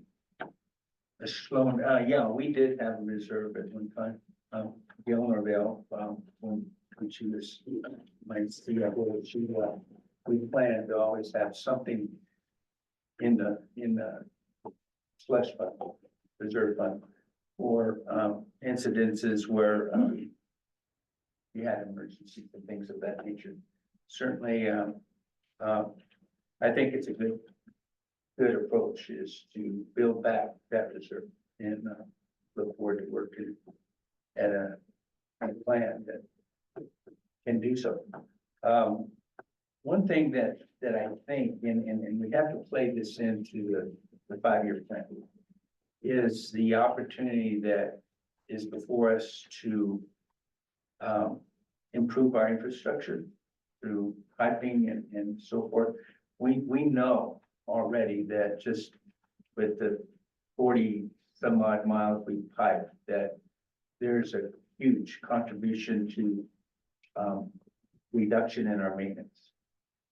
There's less weed control, less operational errors that can happen when you have an open ditch versus pipeline. So if we can move forward with some of those opportunities that are before us, I think we can see maybe an improvement in how you look at your assessments in the future if you don't have this large amount of maintenance that we're having to do now. And so that's something we just always have to keep in mind. And I think Joe is already working on numbers to show you what we're saving in maintenance. Where we have these laterals that are piped, and even in the water savings as well. There's a huge amount of savings there as well. So whatever this board can do to improve and keep those opportunities coming our way for infrastructure improvements, I think you're going to find a great change in the way we operate over the last 100 years. It's going to be a completely different organization as far as how we manage our water and maintain our system. Mr. Lund, there's a question from Mr. Clark. I'm just gonna comment that if you get delivery efficiency from 43% up to 70%, your irrigation season gets a lot longer. You got people that are a lot happier. maintenance costs are reduced. If you were to pipe every lateral in the district, you'd save approximately 65% on your maintenance costs, which is the largest contributor to EBID's budget. Thus allowing for extra capital for even more maintenance, more projects, more stormwater capture, more automation, things of that nature. So, That assessment's a lot easier to swallow if you get more. yeah, yeah, for sure. Farmers wouldn't have to spend so much water and electricity on installation of new wells, on maintenance of wells, on, and they wouldn't lose so much crop to salty soils. Exactly. It's exactly my point. It benefits across the scenario we're in right now with this drought coming down. Anywhere that farmer has, experienced pumping into a pipeline versus a dirt ditch has shown vast improvements in dirt delivery. So, it's something that, we need to really dive into the, opportunity that we have for it right now. And I think it's also important to note that the beneficiaries of piping a portion of the system are not just the people that have that portion of the system piped. Because, for example, on the California where I am, I still get delivered the same amount of water, but that's that much more water that we don't lose to diversion efficiency. Or that doesn't go into the aquifer via diversion efficiency that everybody else in the entire valley gets to use. So it's not localized, the effects are not localized. And the aquifer recharge should remain relatively the same because, as President Davier states, the best place to recharge aquifer is on farm delivery. And that's large surface area. You have some evaporation, depends if dry trees, obviously or not, but that is the best place to do aquifer recharge. Yeah, there's a compounding effect there. So we're recharging it through our fields. It improves the salinity of our fields, which improves our productivity, and reduces our pumping. Best place to recharge the aquifer is through your fields. It's fun. This is what I wanted. This is a good dialogue. This is what I was hoping for. So I think for us, I think we're gonna, obviously this 25 budget just got approved. But we intend to start right back as soon as possible. Potentially by here in October, we're gonna just start addressing the budget right away. We're not gonna, I think, a lot of things happened for this current year. We were probably a little bit delayed and a little behind on trying to do a lot of work on this year's budget. But I think next year we just gotta we're gonna pretty much start right away this fall. I do think that's where, like, coming back to, Mr. Davier's point about the $150. I don't know that that's necessarily a wrong thing. I just want to have us, and then hope it's something we can present in the future to show the constituents that maybe where we're headed, but they at least can see it coming. And I do feel like if we raise the assessment $150 this year, for instance, well, we'd be roasted somewhere, so I do think that, like. Buddy, you're on your own on that one. Well, I mean, I don't think it's wrong. I just think that if we can get to a plan for the year, this is what's coming. And I think what I'm thinking about, I know we talked about earlier in some time, but big things that we might see, work on a diversion dam of some sort that we have to incur those costs. I think we need to make sure we have that money, but that's not, the end of the world for us, so if there is some big unexplained expenditure that we need to have the money. So I think what I'd be curious on, Joe has some ideas. I quickly looked at a couple of the irrigation districts of what their reserve fund is. It's amazing. Some of these guys some of the other districts have a lot of money in reserves. So I don't know what your guys' thoughts are. We had kind of gotten low in reserves. It's kind of getting built back up right now. So I'd just be curious on feedback of what you guys think as far as a good avenue on reserves and we should pursue as a budget committee. And then if you like this 5-year plan of what we should look at assessments, and I think using a strategic plan with what Joe was talking about to know what we need to spend this money at to try to reduce costs, maybe save some water and be more efficient. Feedback. But Thank you, Mr. Rosa. Thank you, Mr. President. So a lot of what I'm gonna recommend, it's already been discussed. But I think it's worth it to say it again. So in Joe's presentation, there was a slide that had total budgets for the top 9 or 10 departments and then the dollar amount per acre for those departments that constituents pay in their assessment. I think that is extremely useful and I would like to see that expanded and in a place that is quickly available for all of our farmers. Because that puts it in really understandable terms. Okay. And a lot of the questions that farmers have are, how are you guys spending all this money? Is it really worth it to, have this functionality? And if you tell them, well, it's costing you $1 for us to lobby the federal and state government, and this is the benefit of it. They're gonna say, oh, well, maybe we should spend $3 there instead of $1. Right. And for them to see it's costing $33 per acre just for maintenance, it's gonna make them understand that we need to improve our infrastructure. So that puts it into very understandable terms, and I think that should be expanded on and made more freely available. Comparisons to similar districts, just like James looked, or Mr. Sloan looked up, for reserves, I think we need to do that for, maintenance, for costs in general, for whatever functions of the district are frequently asked about, or maybe even all of them. I'm sure that information is available in their budgets, and it would be good to compare to similar districts. I've put together a lot of comparisons like that already. One of the things you'll find relatively hard, especially with kind of this reserve number, is it depends on what irrigation district you're comparing to. If you hypothetically compare yourself to Imperial Irrigation District, who has tons of energy, things of that nature, where they need reserves in case they do gotta buy power, things of that nature, who have magnitudes of the budget we have, that's gonna look a little different than us. State practice for, government agencies is again that 2/12 to 6/12 number. It's not to state that we can't invest this and be proactive. I think, when we talk about a 5-year plan, it looks, like something like this is catch up on everything deferred. And the assessment should theoretically increase and only needs to increase at inflationary numbers, as long as that assessment rate is set appropriately. But I think over the next 4 years, I think we can pretty safely right now, and who knows if that's gonna change, but pretty safely say right now, the assessment should be good for the next till about 2028.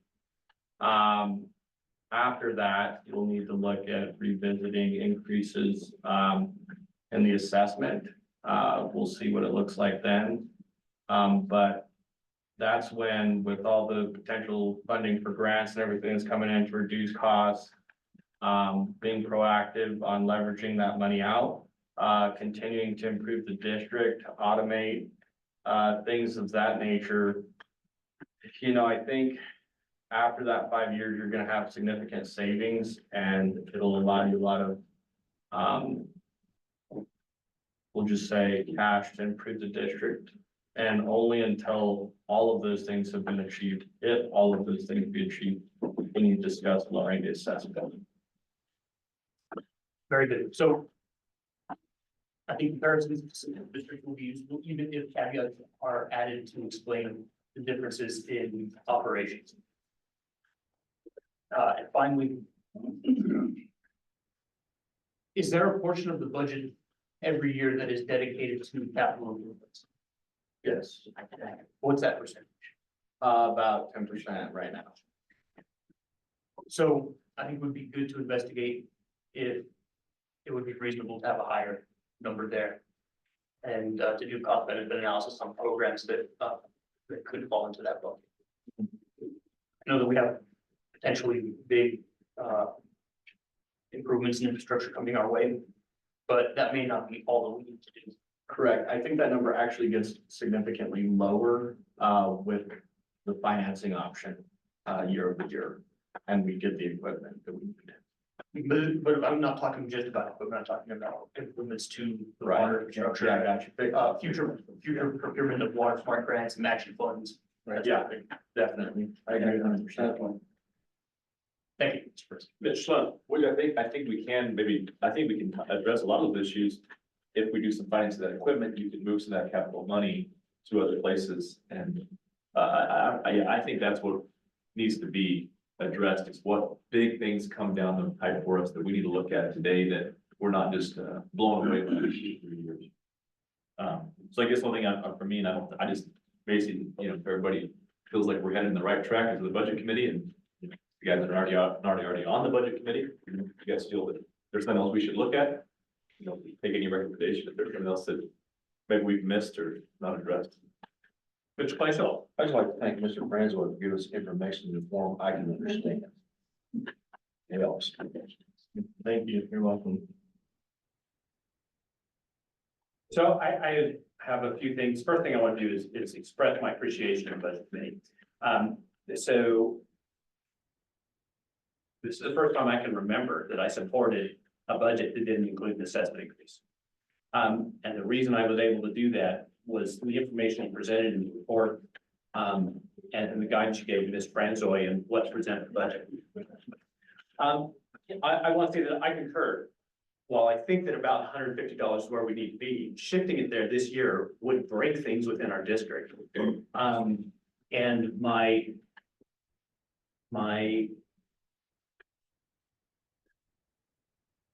constant retort to that is, well, we need to move towards it. And we're not moving towards it. However, I appreciate innovative ideas on what are ways that we can effectively make it so that operationally we are doing the things we need to do as though we had a $150 assessment without having a $150 assessment. Can I make a comment on that? Please, Ms. Brandon. I think this is a pretty important distinction. With the current load of grant work we have right now and in the past year, our assessment is theoretically $129. Only $100 is charged for the work. But with all the other outside revenue sources that we have for grants and everything, that's where that $29 comes from. So we're theoretically operating on a $129 assessment. Only $100 charged to farmers. I think that level will rise to that 150 number if we can leverage cash, have these savings to cost matching more grants. And that's where you are just discussing, you're exactly right. Operating at a $150 assessment on a $100 assessment. Thank you very much. That's an excellent clarification. And it's through the hard work of the EBID staff, the forward thinking of this board, that we're able to come up with that other $29. And continue to work to expand that. The assets of our members, the assets of this district. Our members should recognize the full value of those. And so finding ways that we are undervaluing those assets and ensuring that we improve the return of that value to our members is important. And so we've talked about revisiting our licensing program. We've talked about where we should be waiving fees and where we should be not. Those sorts of incremental improvements are ways that we can bridge that gap. Looking for ways that we provide value to our community and how can our members be compensated for that value that we provide to our local community. So thank you to the budget committee for this report. It got me there. It got me there to being able to support the budget without an increase in the assessment. I appreciate the things that the committee has brought up in their report. And so first of all, giving you feedback, creating a 5-year plan for the budget. Yes, and I appreciate the fact that you're getting right back to work to start doing that. Understanding where we need to get to will help us understand the third item in that, which is how the assessments will be in the future. We don't understand where we're going. It's just something like, what's the fire in front of us? How much assessment does it take to put out that fire? And instead, our members can understand what it is we're looking to do and how much assessment it'll take to do that. And planning the large expenditures. The current budget process has been, which expenditures can we possibly cram in here and still meet the budget requirement? If instead we're looking forward and saying, we want to do these large expenditures, how do we progress the budget in order to do it? This is a much better approach. Reserve funds. When I started attending, I was, right about the time the draft out really bad. And my recollection was we had about 18 months of expenditures in reserve. It was very, very tough when we were getting three-inch assessments and how do we start improving the ability to deliver water and not increase the assessments on our farmers when they're in the depth of the struggle. And the thought was, well, we'll use these reserve funds to bridge that gap. That happened for a few years. The reserve fund significantly shrank and we found we weren't getting out of this hole. And so that was what I witnessed was the reason for the constraint in the reserve funds. And about the time I came on the board, the board stopped doing that. So we can't just keep digging into the pile of reserves in order to meet our ordinary O&M responsibilities. I think the idea somewhere between 2 and 6 months seems reasonable. I appreciate the continued discussion on it. I don't know how we get there. And so further discussion of that at the committee level with recommendations to the board on how do we get there. That is something I would appreciate, and that would be my feedback on it. Other comments?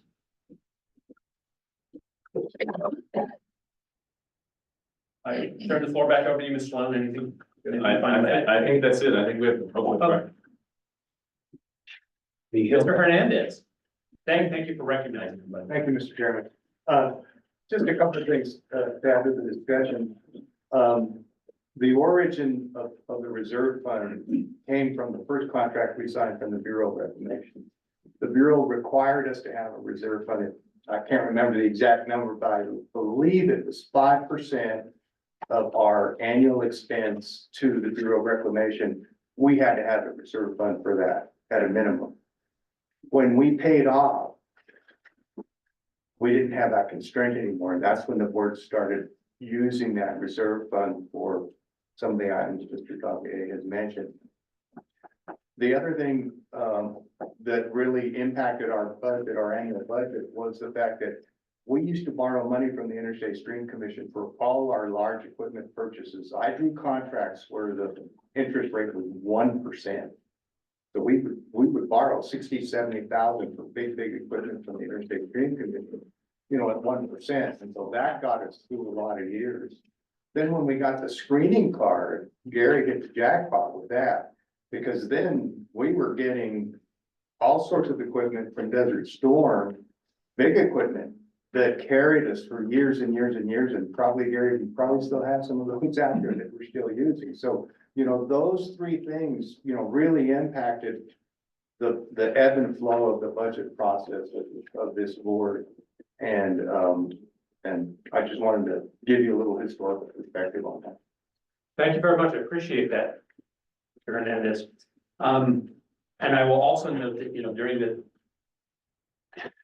time that the years were wetter, the assessment was not the only revenue stream coming from our own members. The acquisition of pool water contributed substantially to the revenue stream for Elton Irrigation District. And of course, there has not been pool water for 25 years now or so. Mr. Schultz. Yeah, I think that's basically it. We were just looking for confirmation to make sure that we were on the right track. Appreciate all your feedback, and like I say, we're going to get right back to work on this, and you know, you'll be hearing again from us soon. Thank you. I believe that brings us to suspension and transfer.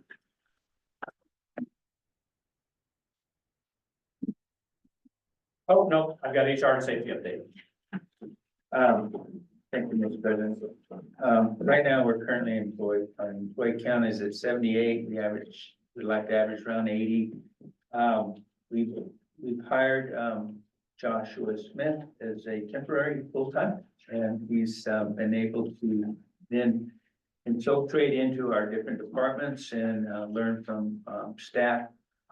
Certainly, we're trying to get in 2 to 3 hours worth of in the field training with those staff members where needed, and he's already worked with Joa on understanding the budget. So thank you to the board for allowing us to hire him in. give him a little bit of head start. We also just hired an equipment operator up north, and we've also hired 2 ditch riders in the area and 1 purchasing buyer who our other buyer left to move to another location, so we just offered that job to someone. And so we're Diesel mechanic. and we, yes, and also a diesel mechanic. So, you know, the HR program we currently have, and again, thank you to the board for allowing us to acquire that HR system, has really brought up our capability of searching for employees that fit our needs here. And it's been pretty smooth process. We're getting very good candidates to choose from. Just again, years of service, we have 4 employees that have been here over 30 years. The majority of our employees sit in that 10 to 30 year range. There's 27 of them, and then about half of the other 80 employees are 10 years or less, and that's, we have currently 47 employees. So years of service, recognized HH, she's been with us 16 years. And Juan Caballero has been with us 3, and then Patrick Lowe, as in my SCADA system, has been here 22 years. We have also engaged in a different type of training process, and it's helping to train in the field and also in the office. And certainly we feel like now we can get a little bit more coverage to our employees on safety training, and we're thankful for that. And that, Mr. Chairman, is my report. Thank you very much. Questions for the, for Mr. Esposito on the HR and safety update? Hearing none, we will move on to the suspension and transfer hearing. We have both let me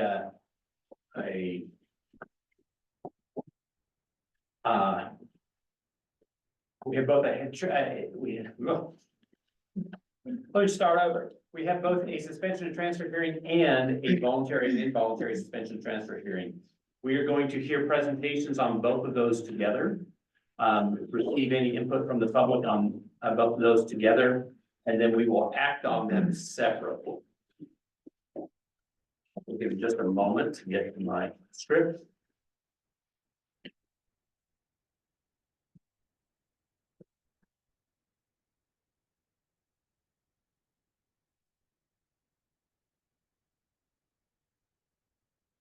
I call to order the board sitting to hear suspension and transfer applications. The board is convened to act upon applications by landowners in the district to transfer water rights pertinent to lands within the district, which are not suitable for irrigation or capable of being properly irrigated, to other lands within the district. These applications are filed under section 73-13-4 of the New Mexico statutes. The board will decide if, within their judgment, the other lands within the district may be profitably and advantageously irrigated. The applicants are identified as listed on Exhibit A. The applicants were required to publish notice in any newspaper published within Doñana County of EBID taking action to consider a resolution allowing the transfer. The publication should have listed the time and place of this meeting, listed the action to be taken by this board, listed a description of the move to and move from lands, and listed the reason for the requested transfer. Does staff have a copy of the notice of publication? Yes, sir, we do. Were all of the required points in the publication? Yes, sir. Was the last publication date made prior to this hearing? Yes, sir, it was. We will now proceed with presentation by staff. After that, the board members can ask questions of staff. Good morning. We have 2 water transfers and involuntary. We have 45 involuntary and 10 voluntary. The first one we have is 24 WTS. A little louder, can't hear. Thank you. 1150 Country Club Road LLC is transferring 1.77 water-righted acres to Messia Vineyards LLC. If approved, 1150 Country Club Road LLC will no longer have water rights. And Messia Vineyards LLC will have a new total of 26.75. Our second one is 24 WTS 011. Michael and Elizabeth Ellis is transferring 0.16 water-righted acres to Wanda Bowman Credit Shelter Trust. If approved, Mr. and Mrs. Ellis will no longer have water rights, and Wanda Bowman Credit Shelter Trust will have a new total of 2.36 water-righted acres. As I said before, we have 45 involuntary suspensions and 10 voluntary suspensions. 2 members paid, so we have removed them from the suspension list, which leads us from a total of 54.18 to 52.63. And staff recommends approval. Thank you very much. Questions from the board on presentation? I have one on the transfer that's currently on the screen. Before I ask my question, would you please share the screen? I recognize we don't have that shared.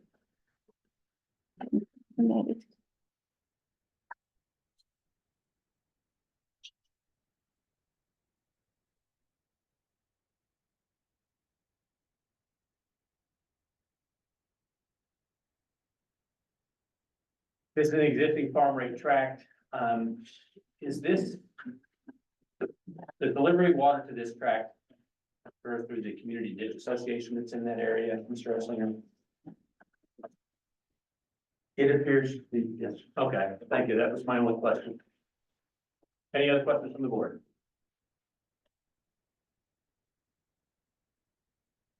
At this point, the board will take evidence and testimony from the applicants or their representatives or any persons who are here to protest the applications. We will proceed with any presentation by the applicants. After that, the board members and EBID staff can ask questions of the applicants. Would the applicants or their representatives introduce themselves?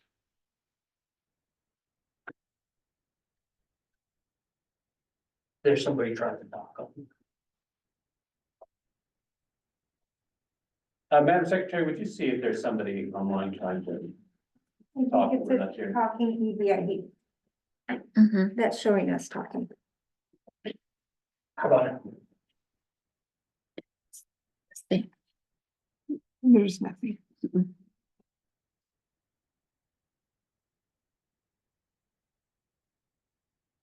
There's nothing, Mr. President. Very good. Thank you very much, Madam Secretary. Are there any protestants who wish to speak? If so, please identify yourselves for the record.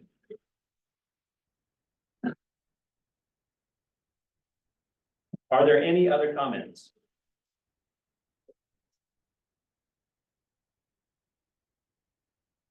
The chair will now entertain a motion to have a resolution to approve or disapprove the applications. And we will start with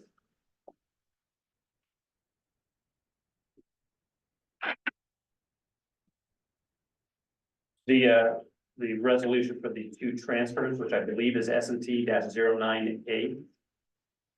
I move to approve resolution 2024-S&T-09A.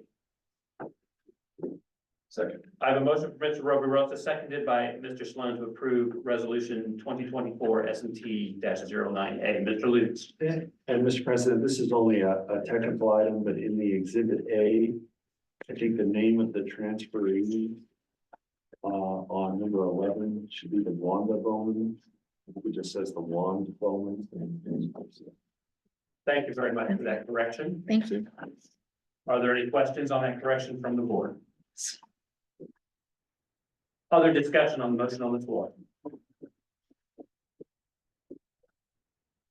Hearing none, all in favor of the motion, please signify by saying aye. Aye. Any opposed? Hearing the chair, the ayes have it, and the motion passes unanimously. And we'll now accept a motion to approve resolution 2024-SMT-09B. I move to approve resolution 2024-SMT-09. I have a motion for Mr. Roverosa, seconded by Mr. Sloan to approve resolution 2024-SMT-09B. Any discussion? Mr. Lutz? And, Mr. President, just to be clear, I think what was in the board packet had the prior number of 54.18. And I think what would be approved would be an adjustment of that to 52.63. Yes, sir, I have given that to Naomi. Okay, and that may just be my having That's it. a good enough to know. Yeah. Thank you for Thank that correction. So the corrected acres for the resolution is 52.63. 52.63. Yes, sir. Mr. Roverosa, do you accept that as friendly amendment? Yes. Thank you. So the motion on the floor is to approve resolution 2024-SMT-09B amended with the corrected acreage.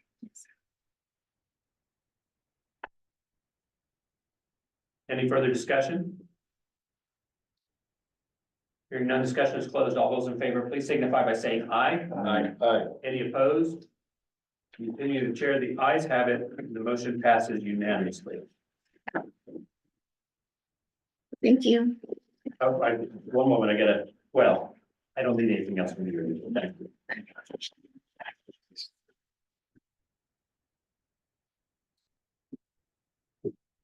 I will ask that the resolution be formalized as called for by section 73-13-5 of the New Mexico statutes, and that the secretary of the board immediately certify and file with the state engineer a true copy of the resolution and action of the board.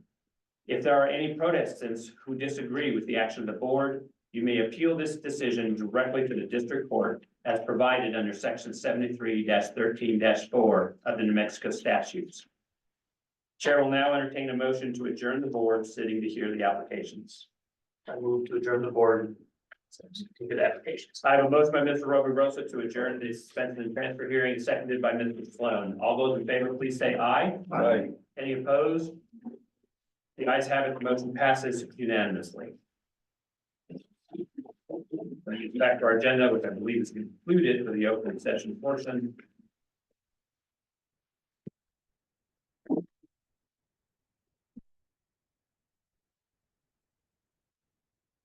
That concludes the open session portion of our agenda. I will accept the motion from the board to go into closed session. I have a motion from Mr. Garai, seconded by Mr. Colquitt to go into closed session. All those in favor, please signify by saying aye. Aye. Any opposed?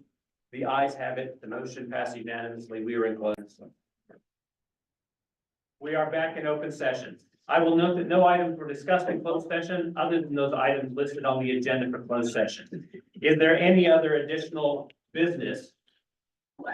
Hearing none, I will accept, Mr. Lewis. And I probably should have brought this up when the calendar was being discussed, just to remember that on the water law RFP, there will be closed meetings agenda for next week for the finalist presentations.